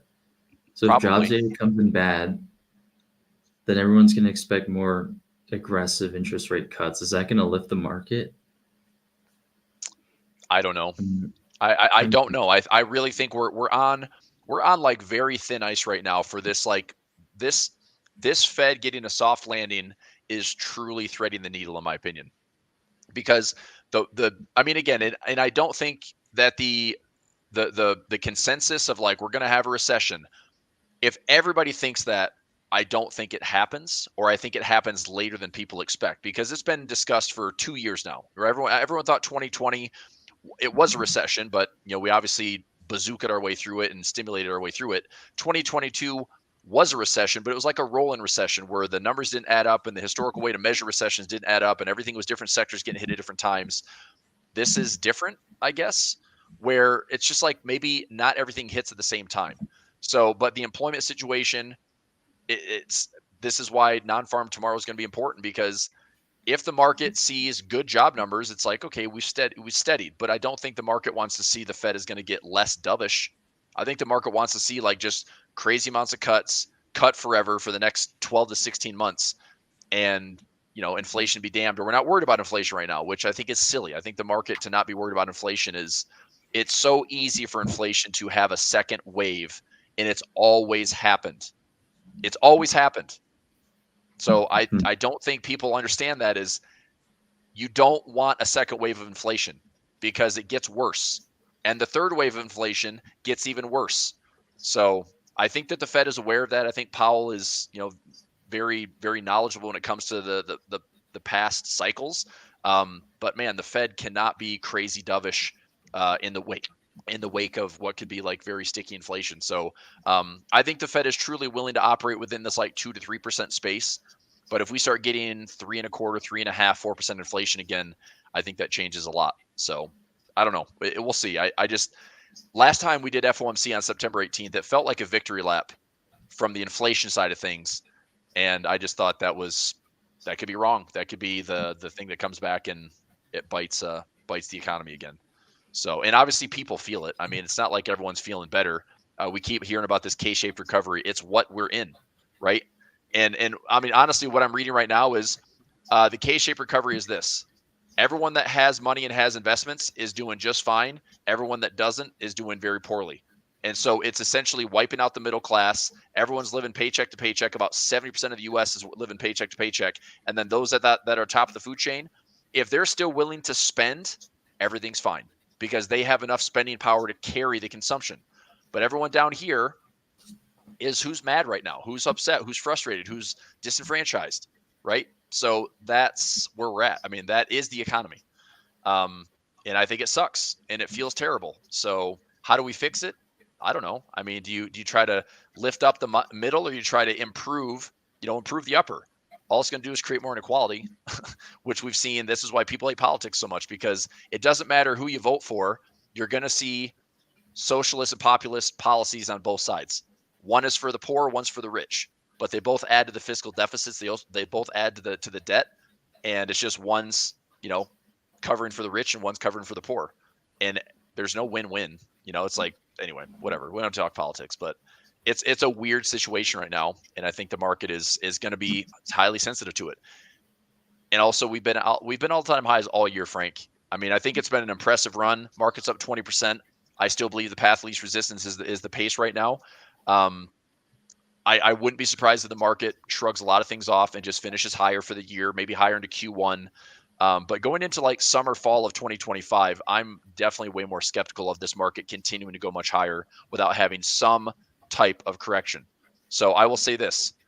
I'd like to see, before I start to get heavier on my position sizing, I'd like to see a pullback to some type of level that offers up a chance to buy the dip. So if I'm just, and again, I know I could be wrong, where if we buy the highs, that's actually proven to be a great strategy for 20 years. But I personally don't want to buy the highs. I want to see if this is a controlled move to the downside, a controlled a controlled decline. Then I look for the bounce. And this would be like this weird capitulation, if we have some risk off event, but I still think it's a buy the dip. So until this low is taken out or until this market breaks below the 200, to me, this has bull potential bounces on all of my major levels. So that's where I'm at, dude. In the meantime, I guess it's going to be in the Middle East. Do we know what's happening today? Like, has there been any there's probably been some missiles fired and probably some deaths, I would imagine. I don't know. I mean, okay, natural unemployment rate shifted, could be lower. U.S. to sell. The one thing we also haven't talked a lot of is if the U.S. has a failed bond auction. That hasn't happened yet, but that could rattle the markets a little bit. Japan's economy continues to expand. Inflation's on track. Okay. Anything? I guess I could just search for Israel. Did I spell that wrong? AL. Nothing? No search? Biden was asked whether he'd support Israel striking Iran's oil facilities. That was 10:53. That's 20 minutes ago. Nothing will happen today. Okay. Israel wanted a reason to strike Iran. Will Israel's attack? They'll attack the nuclear program. I mean, that's not a fun situation, dude. A lot of crazy price action. So Yeah, buckle up. Just expect some chop and volatility. But Frank, I got to run, dude. I got a meeting here at 11:15. So take it away if you want some final thoughts. Otherwise, let's try this again tomorrow and digest some non-farm payroll together. Yeah, definitely. Let's do it. Okay. All right, man. Well, Good luck on your 5690 today. I'll be cheering for you. Thank you. All right. Thanks, everybody. See you soon. See you. Thank you for watching today's A1 Trading Show. Make sure to subscribe and to turn on post notifications so you don't miss the next one. We're looking for more guests to come on the show. If you're comfortable being on camera, have trading experience, and you're looking to grow your audience exposure, we'd love to have you on. You can fill out an application with the link in the description below. That's all for today. Trade safe, and we'll see you tomorrow.